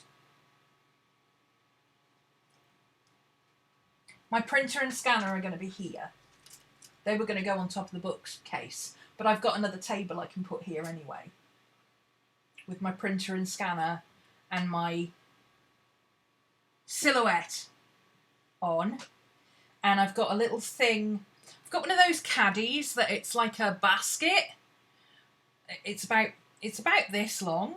It takes a full length ruler plus a bit of extra. It's about maybe 50 centimetres wide. So maybe 18 inches, something like that, 20 inches.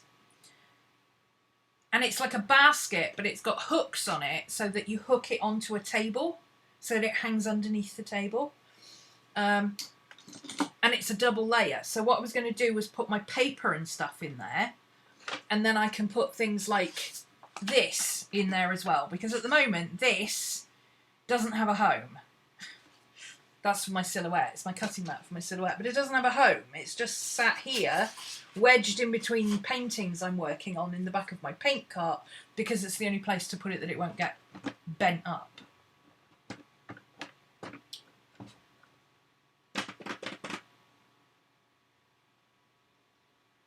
Which leaves me with, where am I going to put my sewing machine?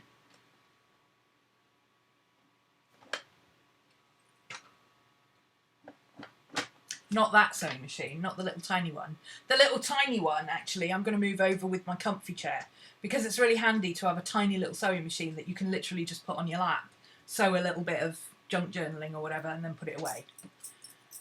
Whereas when I'm actually sewing stuff, because I actually sew stuff these days, I need my sewing machine over here, and I can't keep lifting it up and down on this side because it's heavy. Maybe I could put it over here and slide it across. See, ideally I would just put it there where I can just pull it out when I need it, but I can't do that because it'll block the light. God damn it! Realised earlier while cleaning some stuff out of a bin and off my craft table that I really need a shelf on the wall above my craft table so I can move stuff up and have vertical storage. Yeah.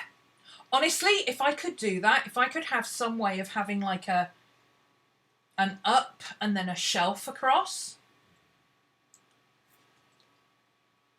Oh, I just almost had an idea there. But no, it wouldn't work because it's the same depth as the table. I've got a little thing that I could actually do that with, but it's too deep. It's like this deep. It's 3 of these deep, and I would only want it 2 maximum. But if I built a shelf up and then put a shelf up there and had stuff there where I could pull it down, these could happily live about there. And it wouldn't be a problem because they wouldn't be blocking the light because the light would be coming in underneath.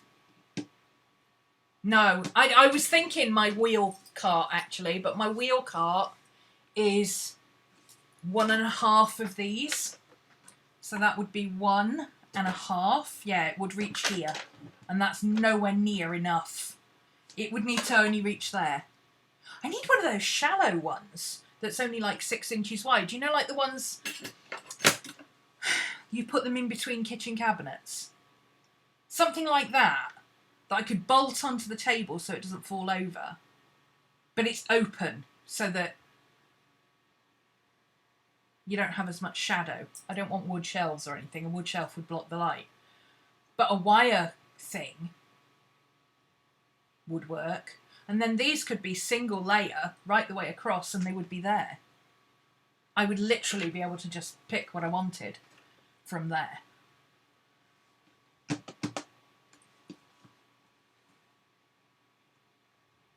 I've got 2 wheelie carts and a wheelie storage thing. I don't need anything else with wheels on.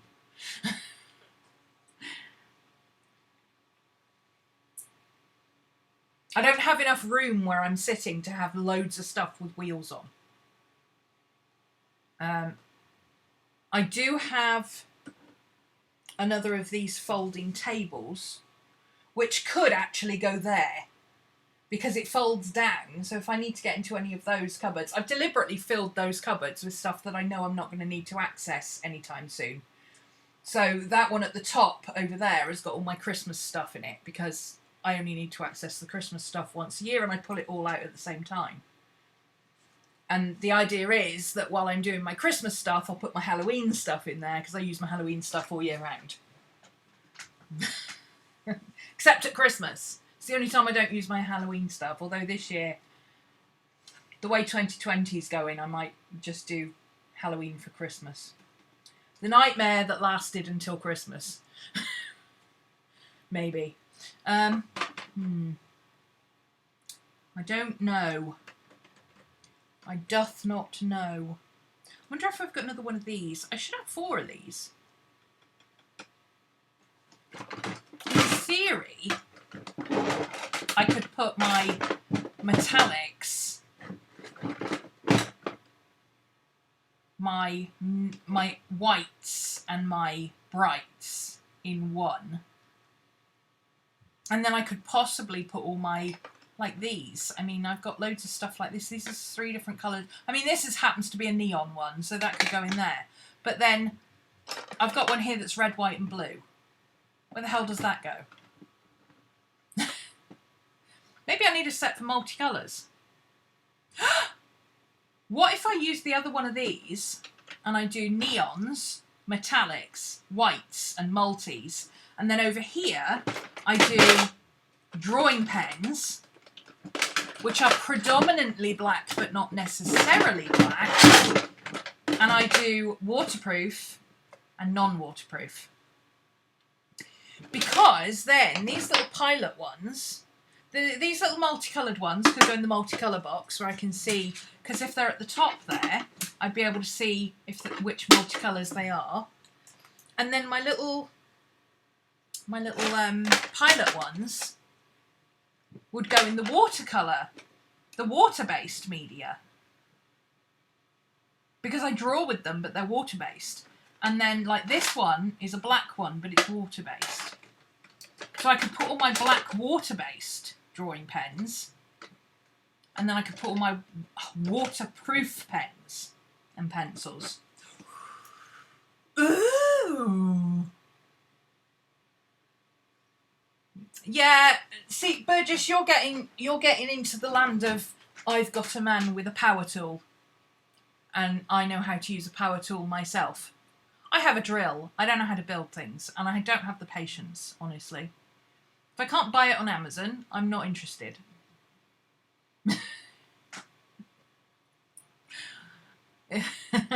No. Basically. What I do have is my glass shelf, which is currently here. You can see it there. There's my glass shelf, which currently I have. I mean, you can't see it very well here. Let me see if I can move these off the table. Ooh, I know. Hang on.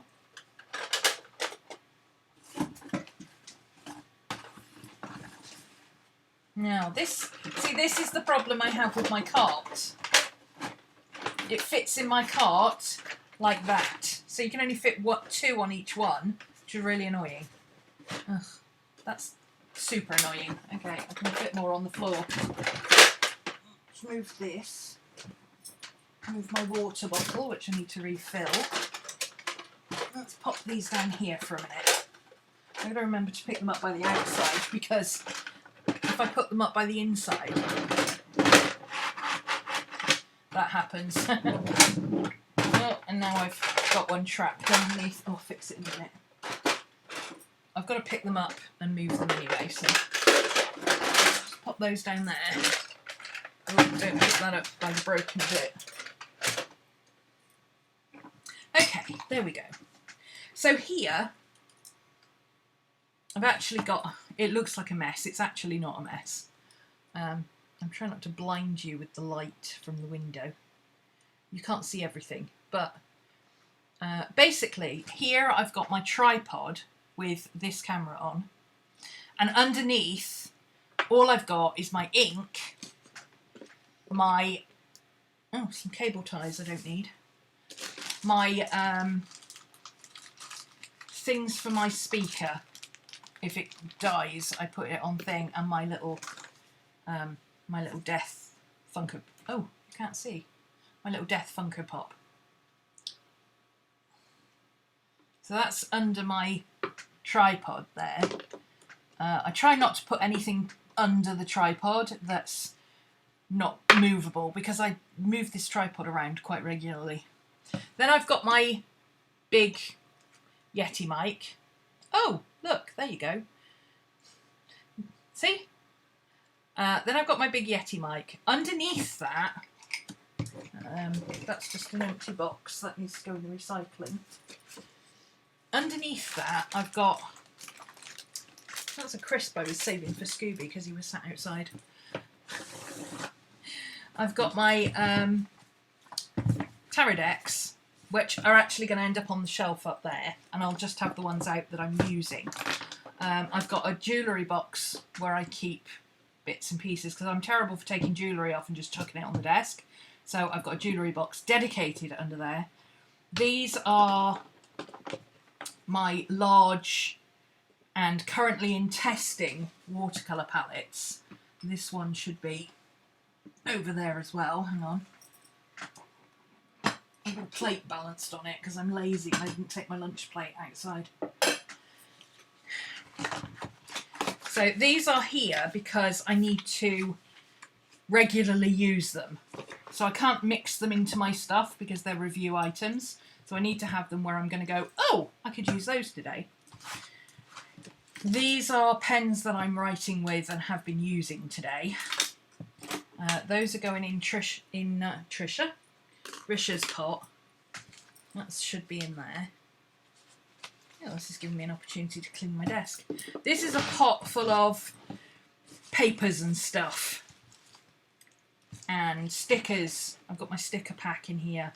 I've got my collage papers in there. I've got random bits of stuff that I'm currently want to use for something. And then I have to pull that out to pull this across because I can't pull it out front ways because my water's in front of it. This was organised yesterday, but this is just random stuff that ends up on my desk. That actually should be, I've moved to the bathroom by now. This is just random stuff I have on my desk that seems to end up on my desk no matter what I do, and I'm trying to keep it reasonably organised. So I've got my, you can't see what I'm doing again. God damn it. I've got my little sewing kit. I've got my hair grips. I've got my matte powder that I use for powdering the nose so it don't shine and blind you. I've got my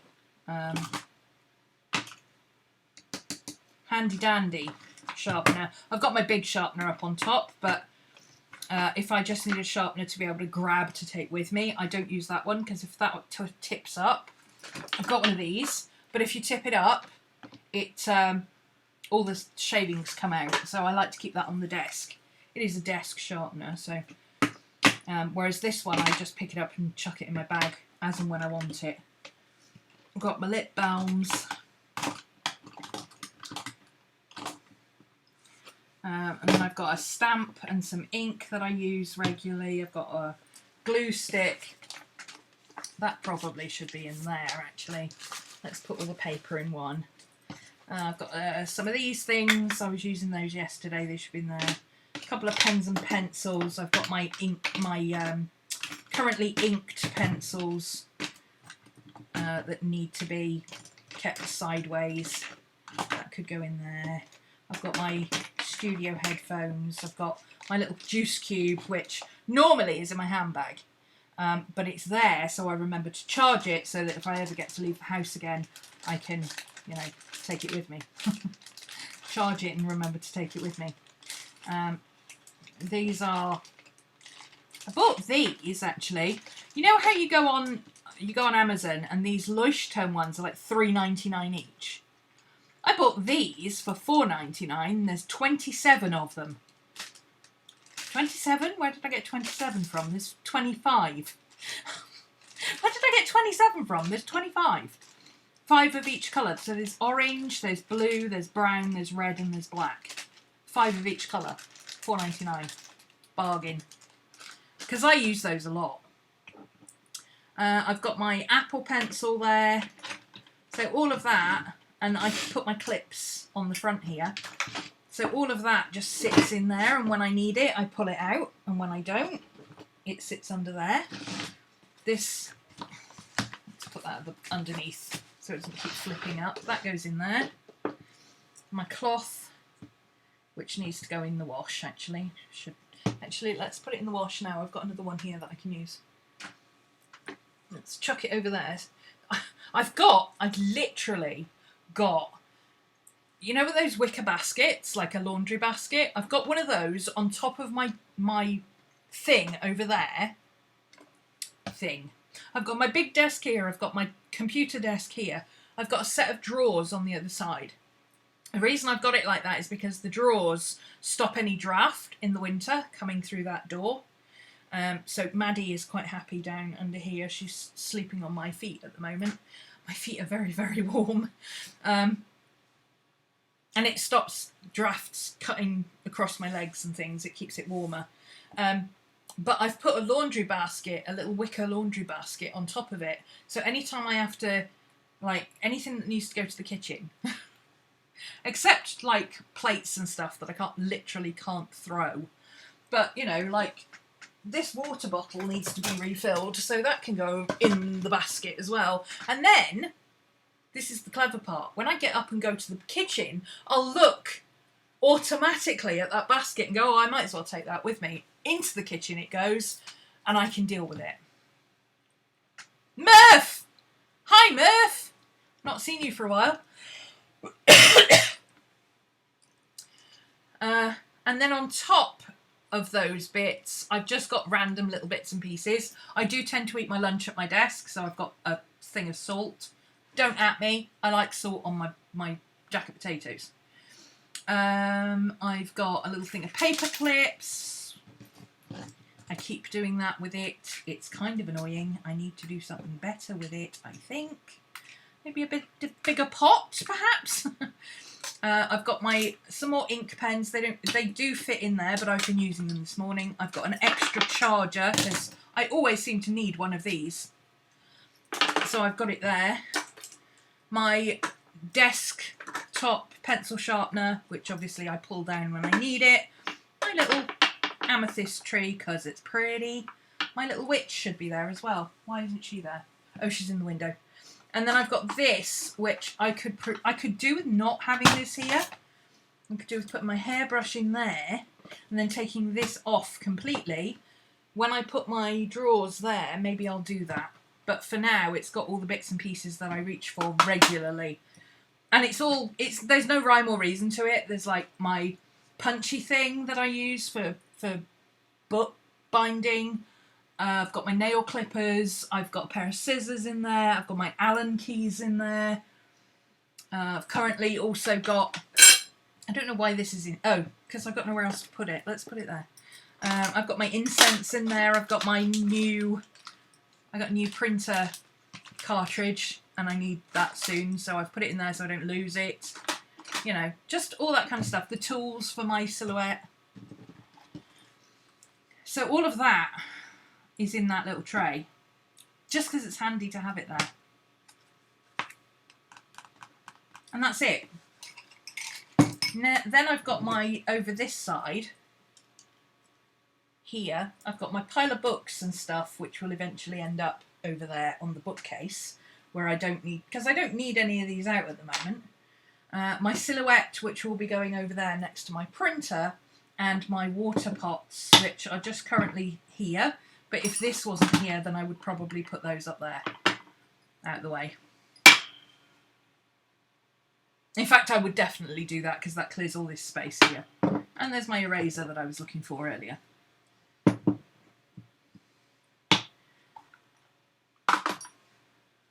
And then just on the edge of my desk, I've got my vlogging camera, which I keep forgetting I'm actually vlogging. I've not vlogged for so long that I keep forgetting that I'm supposed to be vlogging. And then I'm like, oh, I haven't vlogged since this time last week.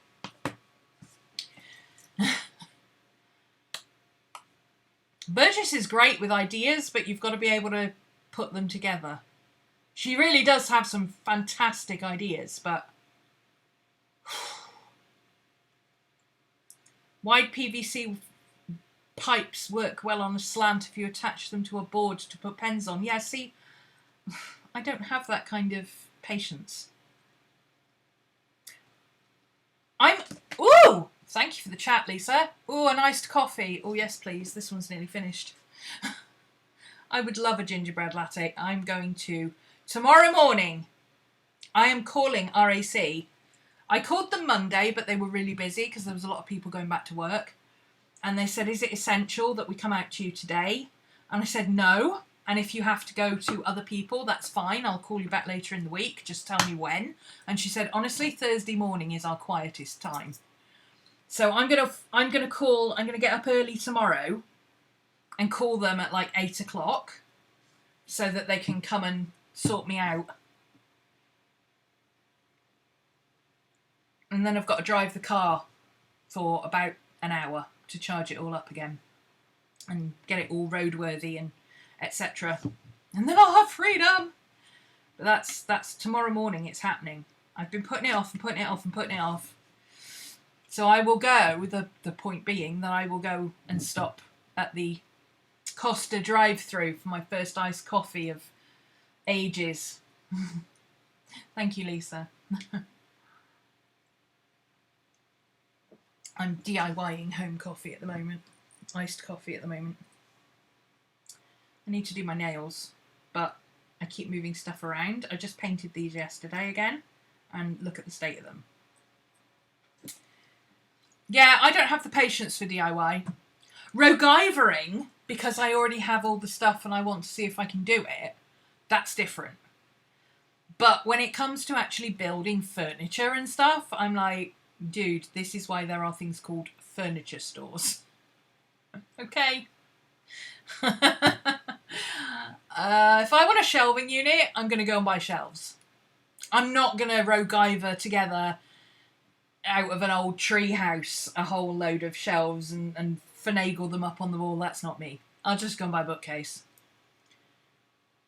That I have no interest in that stuff whatsoever. That's my dad's field of expertise. It's not that I can't use a power drill, it's just that I intensely don't want to. It's the Phoebe Buffet's theory of life. I wish I could, but I intensely don't want to.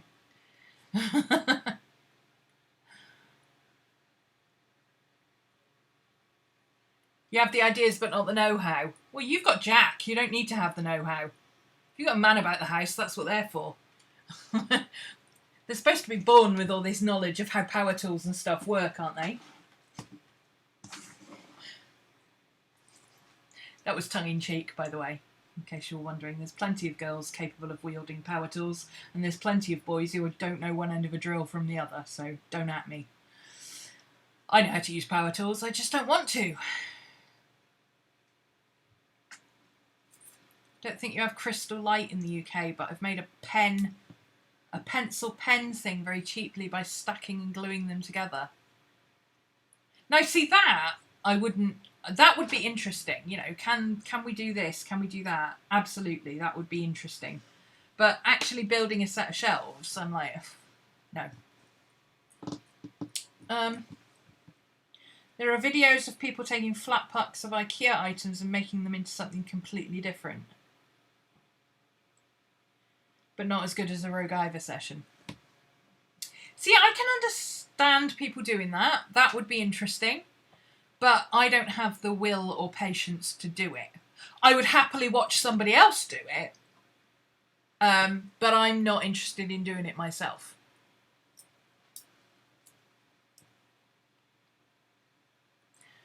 You've tried to use a drill and you're now banned for your own safety. Well, see, the thing is, you need to be shown how to use it. That's all. So next time Jack comes running up going, no, you're not allowed to do that. You're not safe with a drill. Threaten him with it and say, well, show me how to use it properly then.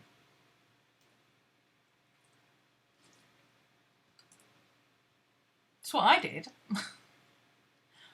I had one of those partners at one point who wouldn't let me do anything for myself. Power tools are a man's domain, and how dare I even use a drill, let alone own one that was better than his. How dare I? And he kept saying, oh, you can't use it, you're not doing it properly, you're not doing it properly. I was like, well, show me how to do it properly then, and I'll do it properly.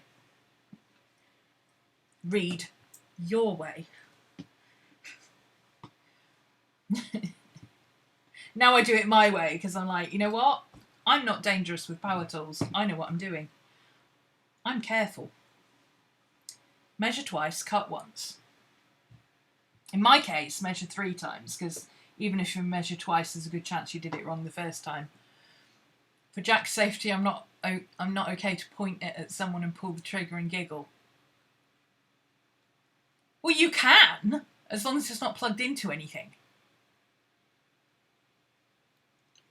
You've got all your pens and pencils organised today. Your setup is more portable as there's not a dedicated space to work on art journals and things. Yeah, you should get one of those trolleys. Get one of these movable trolleys, and then, right, all of them come with, I can't show you, but they all come with a thing where the top of it, like that's the top basket, and they're all held together with things here, pipes here. Now some of them come with a handle, which is what mine's got, and it slots into these pipes and then it goes down there. But they all have these pipes, so all you need is a board with something that fits into those pipes screwed onto here, the same size as this, and slot it into there, and you've got all your stuff underneath. You just lift it up and you've got your journal on top. That's what you need, Pam. And then you can have it right next to you to work on. Everybody's spring cleaning. Well, I'm not spring cleaning. I've been trying to reorganise my studio for 2 years and still haven't managed it. That's not spring cleaning.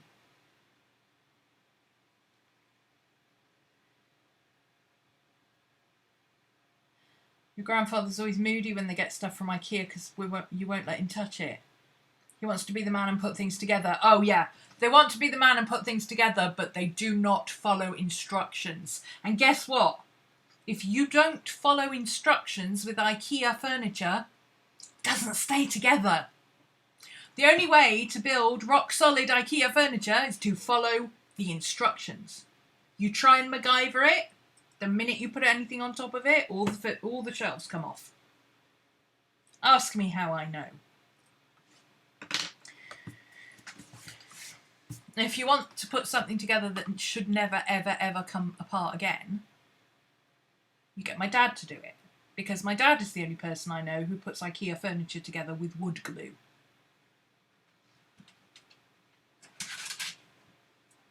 You still have whimsical workspaces bookmarked. Yeah, I was thinking of doing whimsical workspaces again, but I don't have whimsical workspace. I don't even have a workspace. I have this. This is my workspace at the moment.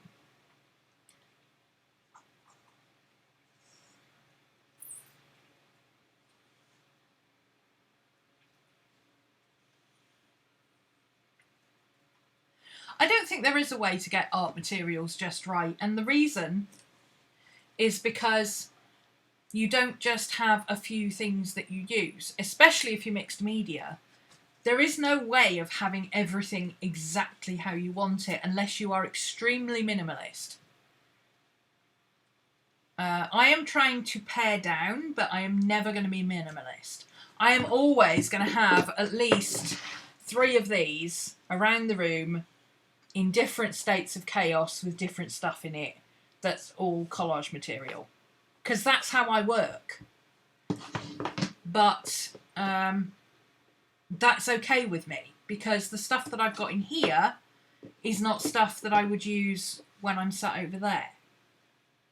Right? Anyway. I'm too hot. I need to stop. I'm fed up. No, I need to finish what I was doing. Right, one more. Here we go. This is my desktop. So let's see what's in here that we can get rid of. Because then we can clean the dog hair out the bottom of the pot. Okay, so we've got my comb and my scissors. Those can stay in there. And my eyebrow pencil. That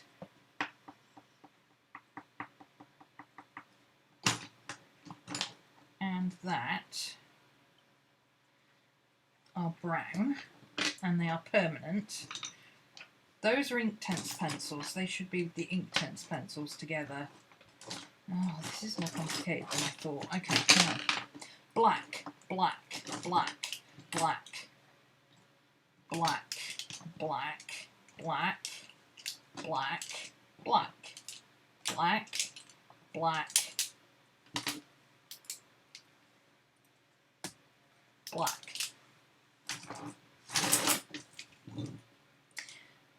Grab and write, drawing, fountain pen.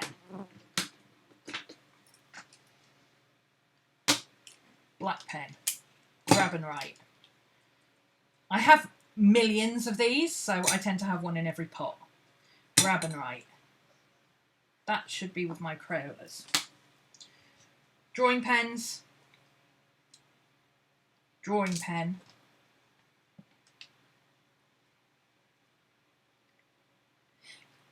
let's put all my Sharpie fine liners together. Let's put those on there, because those are, yeah, just throw those in there, because I can see what they are in there, because if it's being a plant pot type effect, I can actually see the colours, because they're not vertical. So those are going in the drawing sections. Black drawing pens. Hair thingy. Pipette thingy. Sparkly pens.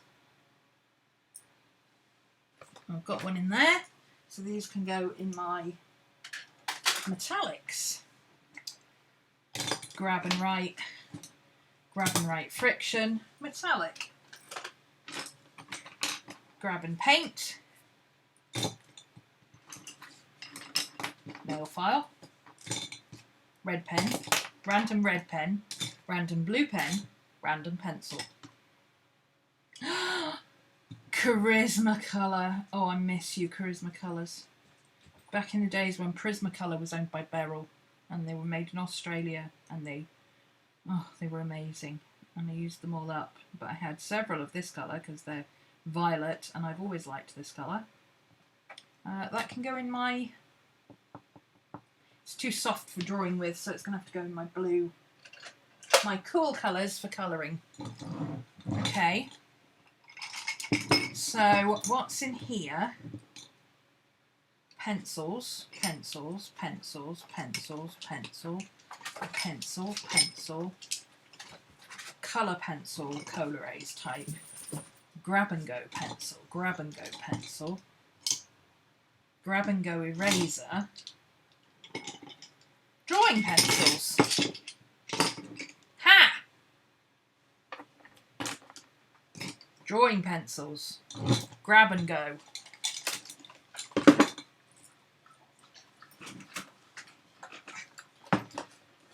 Drawing pencil, drawing pencil.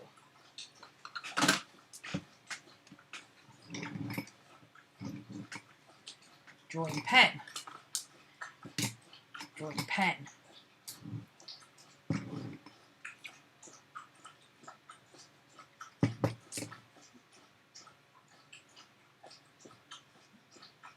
I'm going to put that in there.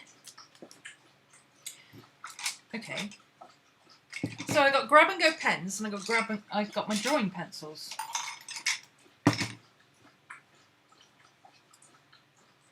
Oh, that is getting on my nerves. You know what? I'm going to put that in there. And put that there. There we go. That's much better. Inktense pencils. Ooh, multi-purpose Uber pencil. I've got 3 of these. I've got a black one, a white one, and a brown one. And I'm pretty sure the black and white are in my pouch. Let's see what crap I've got in my pouch. It's bound to be crap in here. Bound to be all sorts of crap. And it's due for a clean out, actually. So that should be in there. And that probably should be in there. So let's see. Collagey bits, small bits. No, that's okay. I already cleared that out. Some more collagey bits, which are sketch references. Those should be in my sketchbook. That I need to keep because I need the address and the email. That can go in my bullet journal.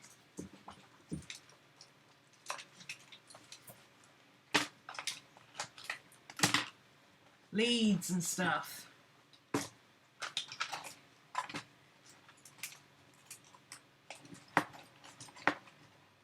Yeah. I put all my leads together here so that I know where they all are. Otherwise, I would never be able to find anything. Well, that's a long one. I could leave that one there with my...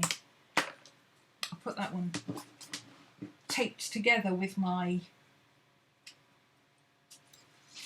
Oh, you know what I mean. It's a non-iPhone type one as opposed to an iPhone type one. There you go. And I usually have them plugged in over there because I switch them over. Because there's only one port there. So I'll tie those together.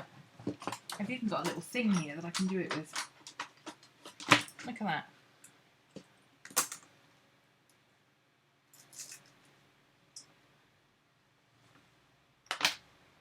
I put that on there. It's a little bit of Velcro tie stuff. And then I'll put the other one on there as well, and then I've got the two together. Much better. These are my 3 cables that I keep like that, that live in that pouch there. Okay, what's in here? Is it random jewellery I've taken off?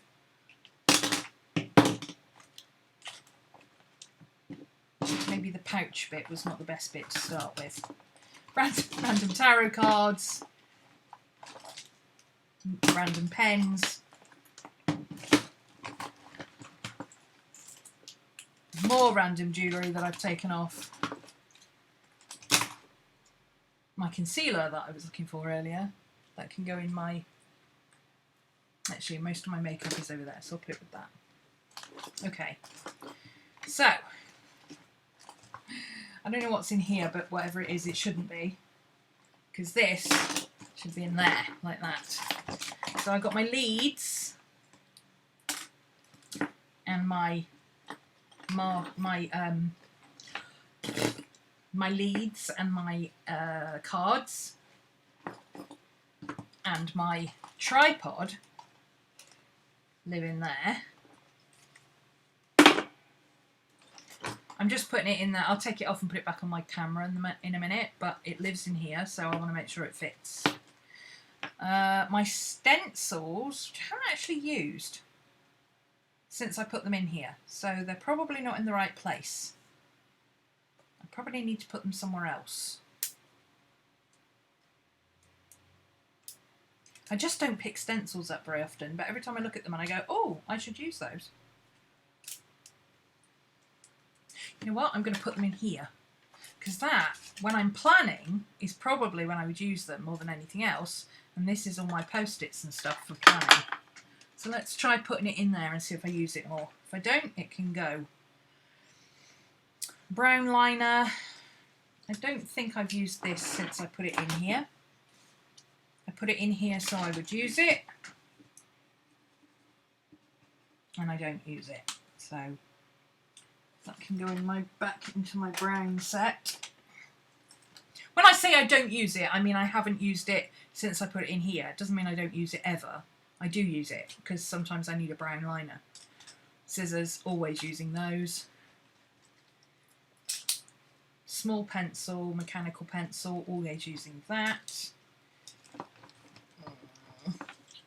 Yeah, so black pencils, mechanical pencil. I haven't really been using these, but I think that's because they're not easily accessible because they're on the inside. So stuff that I use because of what it is, I think I need to put on the inside. Because if it's inside and it's not something that I regularly reach for, this was what I was talking about earlier, about putting stuff that you reach for all the time less accessible than stuff that you don't. That's what I meant. Like these, my mechanical pencils, my colour pencil, my soft pencil, these I reach for all the time. So if I put those in there, my pen I normally write with, my jotter that I like to use, oh no, that's too tall, it has to stay in here. My regular ballpoint pen. That stuff, this one, which is it's the Tombow Fude pen. I've got a soft one and a hard one, but the hard one I use more often than the soft. So I'll put that one in there, because if I want it, I will reach for it. Whereas everything else, it's more, if I don't reach for it, then I won't go looking for it. Does that make sense? Stuff that I know, oh, where's my blue pen? Where's this? Where's that? Where's my fountain pen? You know, I will go looking in here for it. Whereas if I can see my fountain pen there, I'm not going to go looking for anything else to write with. I'll just grab my fountain pen. Again, it's moving things around. Okay, actually, I didn't want to put that in there. I'm taking that out. I found the best thing to put in these long pockets is tall stuff. And what I used to have in here was my pencil, and I had that down in the bottom of the pocket, and then I put my pencil down into it to protect the nib. But I've actually put one of these onto my iPad case. So my pencil's been living in there, so that might as well stay on the end of my pencil now and protect my pencil there as well. My iPad's in the other room, charging. I've run out of charging pots over here. That shouldn't be in there. Bone folder. Bone folder should not be in my DIY, in my Delfonics case. It should be in my tool case. That tape should also be in there. Washi tapes. Let's check washi tapes in a minute. Glue stick. Always need a glue stick. What else? These colours I haven't been using this month, so those can go back into rotation. So can that one. So can that. This is now going to live in that pouch because it's really tall, but this is my favourite water brush. The reason I like this Arteza water brush is because it gives out water without you having to squeeze it. It's got a really good flow, so it's really good for... It's not good for watercolour pencils because you don't want a huge flow of water, but if you're doing paints, you do want a decent flow of water. You don't want to have to keep squeezing it all the time, so I use it with my paints on the go. My paints are definitely staying in there. Let's just grab all the crap out the bottom of the box. My white gouache and my paints. Actually, that should be on the side because if it fits the pocket better if it's further down. There we go. That's better. This is erasers and things and washi tapes. So let's go through what we've got in this pocket. A paperclip. Magnetic paperclip. Doesn't fit on there. I'll put it in my book. Eraser.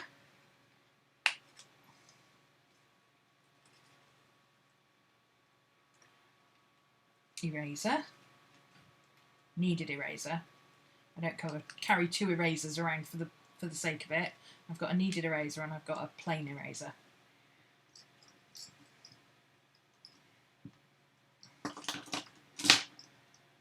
Whiteout. I ended up with two. Oh, because I've swapped out of my big purple and blue case for now, so I put my essentials in here. Let's take those out.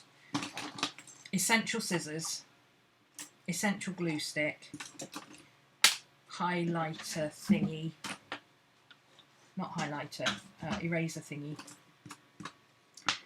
essential washi tape, other washi tape. I'm using these washi tapes a lot, so I think I'll put those back in. I like these washi tapes. I need some more of these grid washi tapes. Oh my god, I'm addicted to grid washi tape at the moment. Lip balm, that stays in there. Okay, I'll get it in a minute. It lives in there because I always have lip balm with me. My headache tablets also need to go back in there. They can live in there with my leads.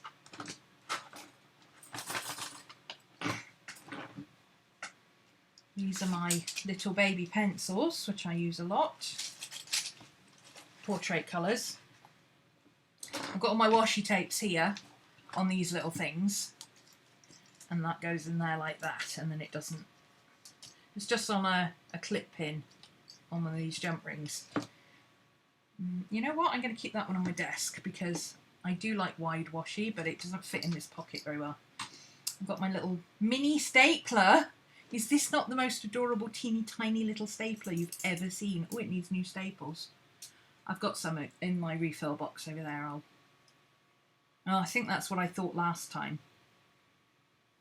I think that's what I was going to do last time and then I didn't actually get to them. I got distracted. But I'll do it eventually. Some more washi tapes. Oh, I was trying to use those up. So, yeah, I'll put those back in there as well.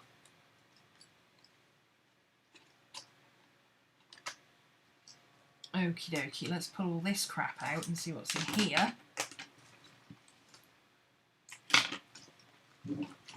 Oh, a stamp.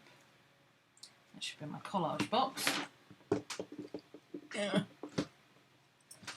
It's amazing how you accumulate crap.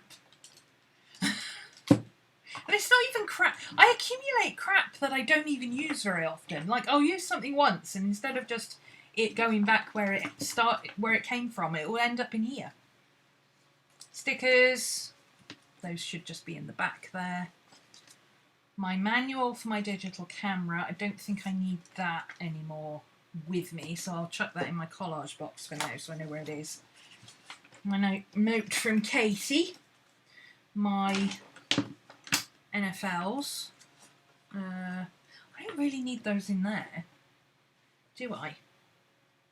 But I've got to keep them somewhere safe because I'm missing one. They're, oh, it's in my journal. I can put them in my journal. I was going to put them in my journal. I haven't done it yet. Where can I put them that they will be safe, but I'll know where they are? That's why they were in there. Okay, so that solves that problem. Ooh.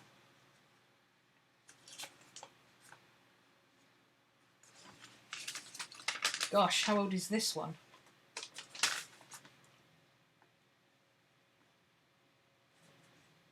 Oh, it's not old. It's supposed to be in my... I've swapped into here because I've got a lot of stuff that I need to do. This is why I've come out of my other... Oh, finish the sentence! I've come out of my big blue and purple thingy that I've been using to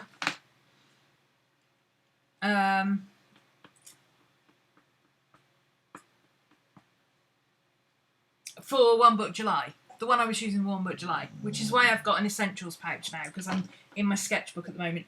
I swapped into this because I've got a lot coming up. Obviously, I've got to do Halloween Chronicles, I've got Christmas Chronicles coming up. That's basically September, October, November, December, wall to wall.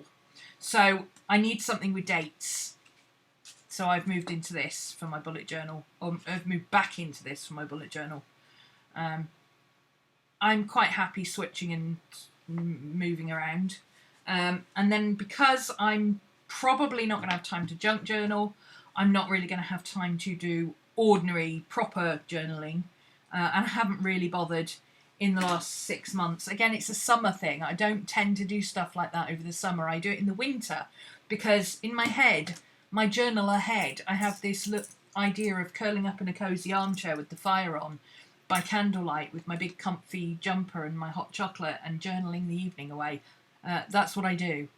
That's my life in the winter. But in the summer, I want to be outdoors, painting stuff and sketching and drawing. So I've swapped into my sketchbook for the summer because I might actually be able to get out of the house again. So it's easy to use this, and then I can just shove this in here. And then I've got my planner with me in there, and I can carry my sketchbook separate. So my sketchbook is here, and then this is my essentials pouch, which I only ever put my absolute essentials in here. So obviously I can't put this in my planner. My planner, I've got my pen there, but I can't put this in my planner. And I've already got one in this case, so I put one in here. I got one washi tape because I put things in my sketchbook. I've got a glue stick, which is handy for sticking down washi tape and other stuff that doesn't want to stick. I've got a little pair of scissors, handy little pair of scissors that I can use for pretty much anything. I take, oh, did I put my other card in there? I take one of these cards, Where did I put it? I take one of these cards so I can smoosh down anything I collage. That one should be in there. That should be in my collage papers. That's a clean one. See, I got a painty one and a clean one. That's my friend's contact details. I need to put her... This is too thick to stick in the front of my sketchbook. It's kind of annoying. Let's put her in there with Katie. And let's stick that all together with that. There we go. My ruler. I've got a bookmark, because I do tend to need random bookmarks. I've got bits of paper that I use in my journal or my sketchbook or whatever. Because when I'm using my sketchbook in the summer, if I'm going to do any journaling, I throw it in here. So I've got some other pages of journaling in here that I've done, where I've just done, you know, like, there's one. Just some writing and photos and a bit of washi tape and a sticker. You know, that's the kind of summer journaling I do, and I do maybe 2 or 3 days and then I don't do it again for a month. I was going great guns with this. I started it for the April Art Challenge last year. I had lots of gaps and lots of half-finished things, and I didn't really do anything. And then this April Art Challenge, I picked it up again. I went back over my pages, finished them off to sketchbook standard, and went back and filled things in. Like, this page was blank. I used it for a swatch page. This one is intentionally blank. It's like an exam paper when it's intentionally blank, because I can't put anything on that page. You know, and I just did a couple of random pages of journaling, but primarily it's a sketchbook. I just really liked this picture, and I didn't need... I couldn't put anything on here because this is Copic, so I just stuck that on there. And then I was doing great with it right the way through to mid-May. This was the end of May, and that was the end of May. And then I started June. I did my June virtual walk in it for Urban Sketchers. And then I collaged this page with quotes because I really liked these colours and I wanted it in my sketchbook as opposed to my journal because it's inspirational ideas. And then I didn't do anything else in it until yesterday when I started doing my colour pencils. So 2 months it's just sat there, because for the whole of the whole of June I was working in another book, and the whole of July I was working in my one book July. So I want to get back into this sketchbook because I reckon I can finish it by the end of the year. And that would be awesome. That fly needs to do one. I would really like to finish this sketchbook. So I think that's what I'm going to do. I'm going to carry on with this as my sketchbook and carry around for the rest of the year so I can finish it off. Right, what else do I need in here? I need my colour pencils for my drawing. I'm currently drawing with my purple Colorino, and I've got a purple Derwent colour that's slightly darker. I mentioned this previously. I've been using the Colorinos, which I really like, but they're not quite dark enough. You can't quite get enough contrast. So I carry a similar coloured pencil, but that goes darker, so I can add contrast. When something is rarely used, it probably came from a less accessible place. Why would you put it back there when the pouch is handy? If something is rarely used, it probably came from a less accessible place. Why would you put it back in the pouch?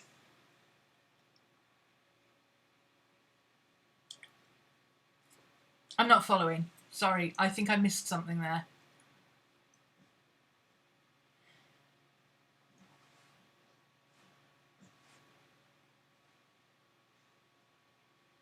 You just went through 2 bins that were stuck in the closet of your guest room from when you used to be in that room, and found stuff from 9 to 5 years ago and finally went through it. This is the kind of inspiration I like to bring to people. I found an old sketchbook from 1989 that was lost in the piles and found it the last session you had and have been working to finish it. Awesome. Yeah, I would like to finish this sketchbook. Partly because my fairly big sketchbook, my fairly big stupid sketchbook, the paper is comparable. This is the Art Alternatives one, which I've been using these for quite a long time now. This is my fourth one, I think. Third or fourth, I'm not 100% sure, but I've got several of them. They are expensive to get hold of because I have to import them from Amazon US because you can't get them here. But the Artway Studio ones, which I can get here, are comparable paper and they are half the thickness. Now, I do like how thick and chunky this book is. This was my ideal sketchbook because I've always said, you know, it just feels right in my hand. It's the same size as a Moleskine sketchbook. It's not A5. And it just feels right in my hand. It's the right thickness. It's the right size. It's the same size actually as a Moleskine expanded, but it's better paper. Way better paper. But I can get exactly the same size sketchbook with comparable paper from a company here. And instead of costing me £30 to get one, it will cost me maybe £6. And that's only if I have to pay postage. So I'd rather have one. It's half the thickness. It's only like that thick instead of chunky. But I think that's okay if I want to carry it around a lot, because one of the things I've found is that once this is half full, I stop carrying it around because it gets heavy. Because obviously if you're collaging and stuff in it, I haven't got anywhere near as much collage as I normally would put in a journal. But there is still a lot of collage and it adds to the weight. I was talking about how random stuff ended up in the pouch. Oh, right, I'm with you. Yes, why would I, if it's from somewhere that's not very accessible, why would I bother to put it back? Yes, I see now. I'm with you, Sue. I'm with you. Oh, God, I'm so hot. I've got a fan literally blowing in my face. And I still feel like my skin is burning. Okay, so my must have with me scissors, glue. Oh, my glue stick. Where's my little glue stick? Oh, it's over there. It's over there. I found it on the floor this morning. And I put it on the table and went, that should be in my pencil case. Why isn't that in my pencil case? My purple and purple that I'm currently obsessed with. I've also got blue and red and I interchange them. Like literally I'll wake up one day and go, I think I'll use blue today and I'll swap the pair. And then the other four live in there. But this is it goes on my sketchbook one. Got my 4-colour Bic. Where is my other 4-colour Bic? Did I use it here? Yes, I did. My other 4-colour Bic. And then my Bic ballpoint. Where's my black ballpoint? Okay, don't seem to have one to hand. I must have filed it away into here.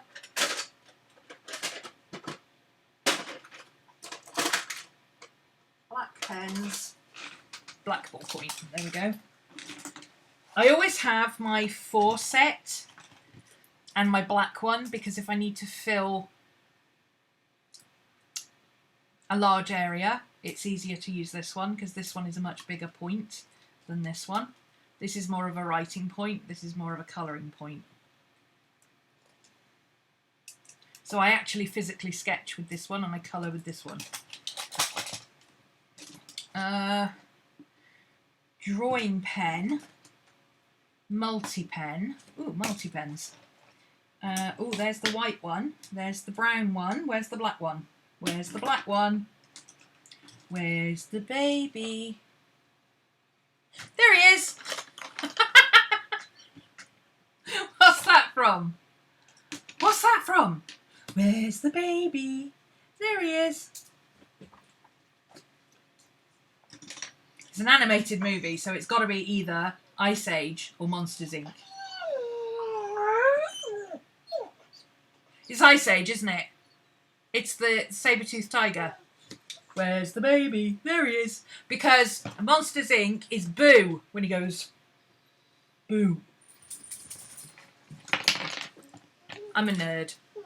I have 2 animated movies that I watch. Neither of them are Disney movies. Well, they've been taken over by Disney. They've been, like, purloined by Disney, but they're Pixar. God damn it. Hi, baby. What's the matter? You've got a drink. You've got biscuits. Are you too hot? You've been cooking yourself again. Come and sit under Mummy's desk. Come on. Come and sit under here. These are Uber pencils. I'm going to put those in here because they don't really have another home. These are all sketching tools, and these are for, like, making big marks. But those are the only ones I have, so I think that makes sense. Maddie, please stop whining, love. What's the matter? That should be on there. I've got 1 glittery, 1 white, 1 black, 1 fine liner, waterproof, 1 double-ended,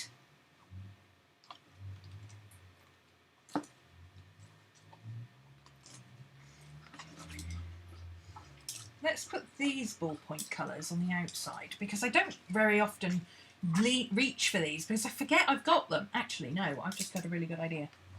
Let's put, this is the one I'm using for my highlighter in my planner this month. So these can go, these are cool tones, those can go in cool colours.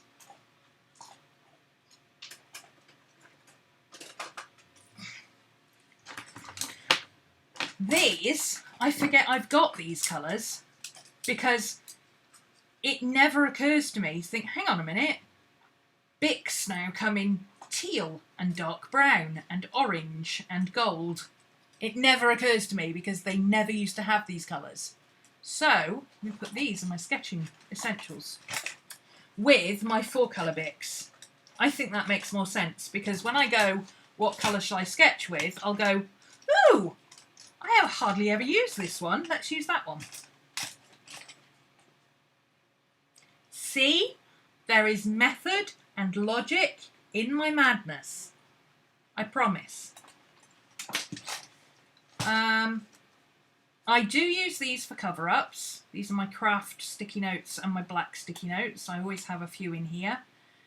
I use them for cover-ups in my sketchbook. However, I know for a fact that I've got a few in the back of my sketchbook, so I'm going to put these back in my pouch. Those should be in that set there, because that's my refill top. Another one of those. That is a warm yellow, and that can go in the warm colours. Water-based. My fountain pen. Oh, does my fountain pen need refilling? Shouldn't do. But it's been upright for too long, so it might have dried out. Yeah, there's plenty of ink in it. Just needs working. There we go. Ah, look at that colour, isn't it beautiful? I really like that colour. You know what I'm going to do? I'm going to take... Oh, there's my black ballpoint pen. I'm going to put that on my planner so I actually use it. And that could go on my planner as well, because that's my highlighter for my planner. And then that can go in there. Like that. That makes more sense. That shouldn't be here. That should be with my fancy pens. These need putting away. I actually use that one. Where's my blue colourino? That one's there. That's my 4-in-1 with my pencil.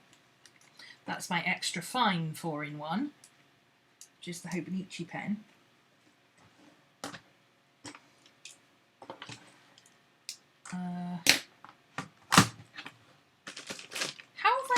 Pens out here again that I thought I'd put away. How did that happen, guys? These, yeah, I'll put those in here. I think that would be really useful, because when I'm at my desk and I'm like, oh, I could really do with a dark green fine liner, instead of having to go over there and start rummaging for one, I can just grab this one, because if I need a dark green fine liner, I'm probably in my sketchbook. I could have sworn I put that in the pot. How weird. Okay. Never any harm in having a spare ballpoint pen for my black. These need to be put away, but I don't know where the rest of my ink tents are at the moment. These need to be put away, but I don't know where to put them. Would it be handy to have these in here? Huh.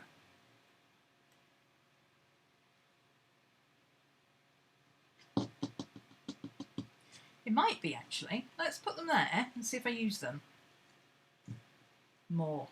Not if I use them, I will use them, but will I use them more if I put them in there? That's the test at the moment. Those need putting away, but I don't have anywhere to put them yet. So,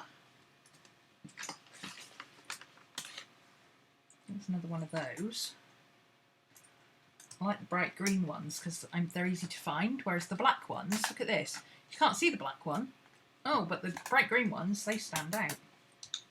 Where am I going to put these while I figure out where to put them? Where do you put stuff in order to put stuff while you figure out where to put stuff?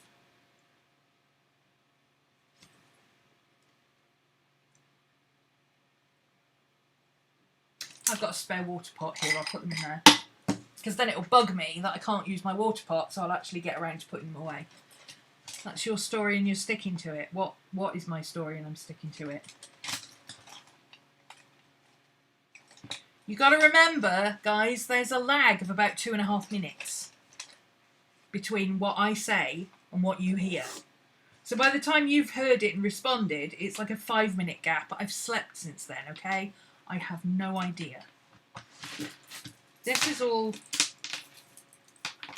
Oh, I took these off yesterday because I was moving furniture and they kept getting stuck, so I can put them back on now. I very rarely take my jewellery off, but... Well, I take my pens off quite... My rings off quite a lot because my fingers swell up. Especially first thing in the morning, but these, I tend to just keep them on. Maddie, I don't know what you're eating, but it's gross. But I was moving a table and it kept getting stuck on stuff, so I took them off because I didn't want to break them. That one needs shortening. That needs to go in my do something with this pile, so I'll put it in that box there. This is my controller for my Switch. Hang on. Wireless Pro Game Controller. That's the functions. That's the features. That's the description. That's the instructions. LED indication. Parameter references. Cautions. French.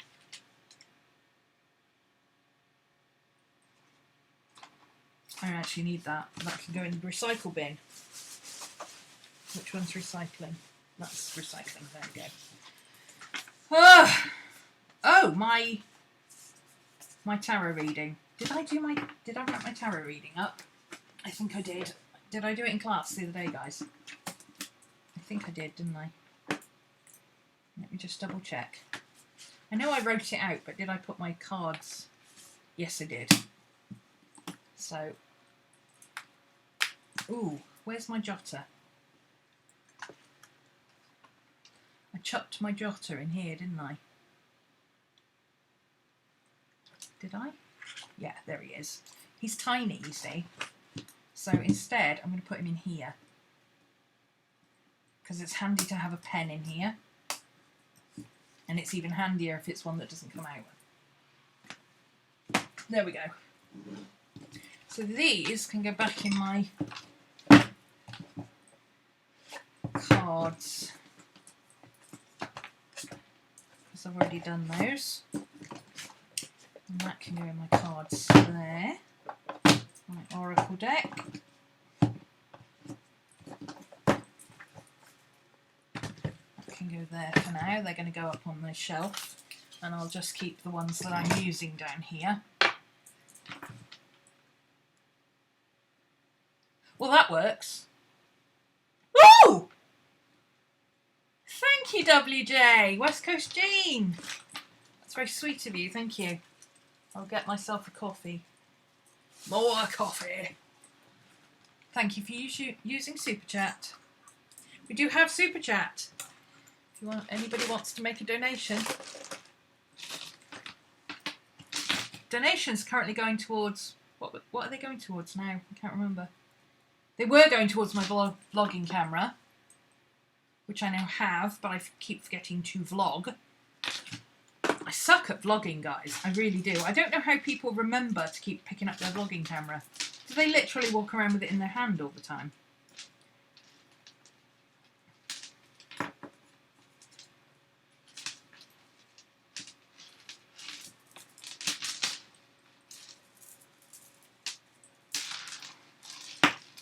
Again, I only took these off because they were getting caught in stuff, so I can just throw them back on and then I don't have to find a place to put them.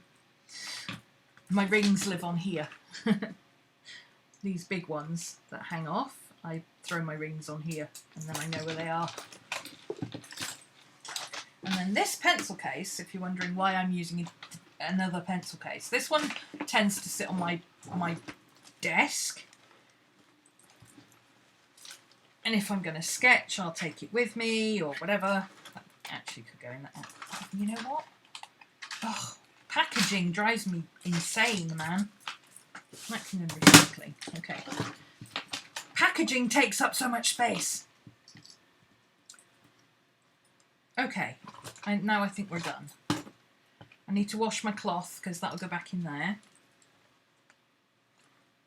Oh, and I need to add my headphone.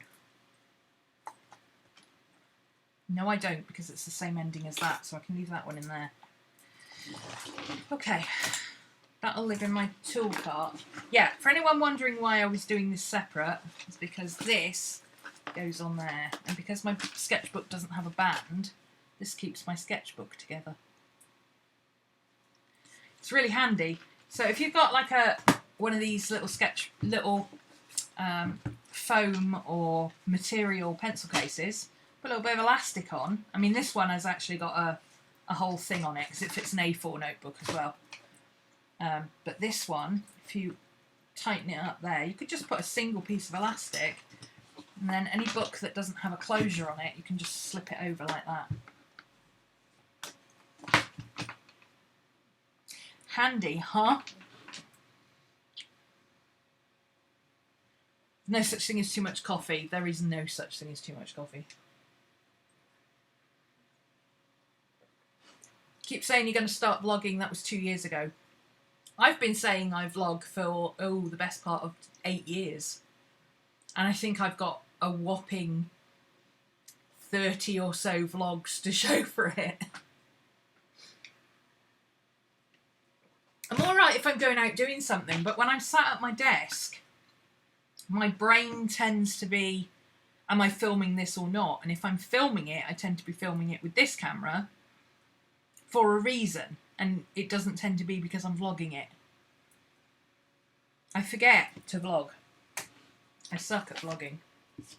But the only way you get better at something is by keeping practicing, so, you know, you'll just keep getting random vlogs. I'm just going to put this in my grab-and-go pens till I remember to put it away. Oh! That's probably how it ended up in there in the first place.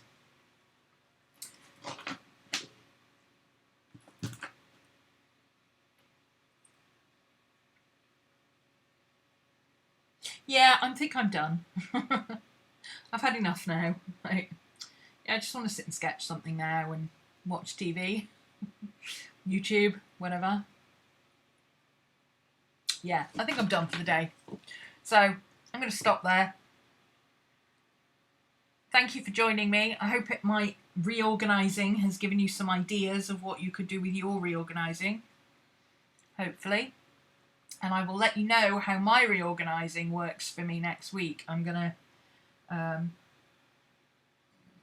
probably won't do it tonight, to be honest. Ooh, thank you for the super chat. I will have a coffee on you, Kristen. Thank you very much.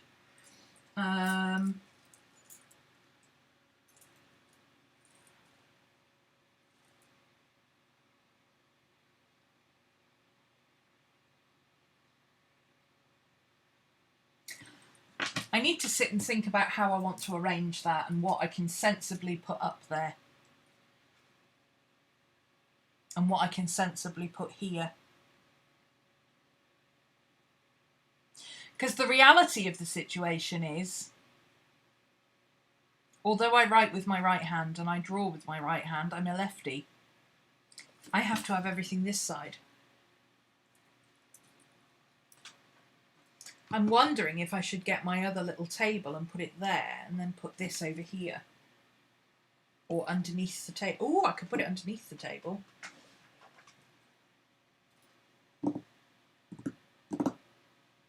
Maybe. I don't know. My brain's had enough now. I don't want to think about anything else. I just want to sit and sketch stuff.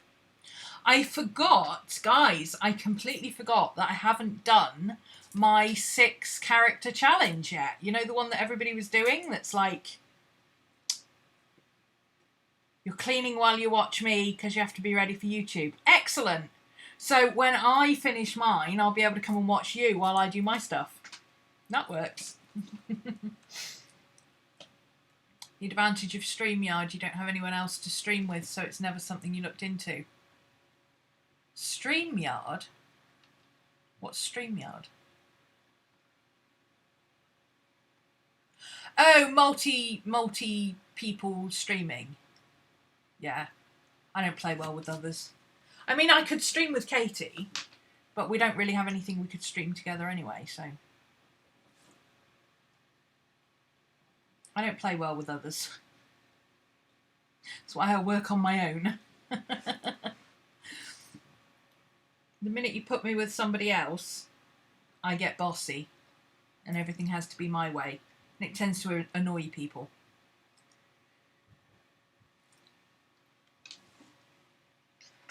It works for me and Katie because me and Katie are like polar opposites in what we enjoy doing. So all the stuff I absolutely hate and keep putting to the back burner and going, no, I don't want to do that. I hate doing that. She'll go, oh, I'll do it. Give me 10 minutes, I'll have it finished. And anything she doesn't want to do, I'm like, I'll do it. Bring it here. I'll do that. Give it here. Oh, yeah. We're similar personalities, but polar opposites in what we enjoy. So. Okay, I'm just going to stop wittering now and go. Thanks for joining me, guys. I hope it gets cooler where you are, because it sure as hell isn't cooler where I am. And hopefully I will get a vlog out to you. Soon. Soon, I promise. Soon. But not yet. Bye.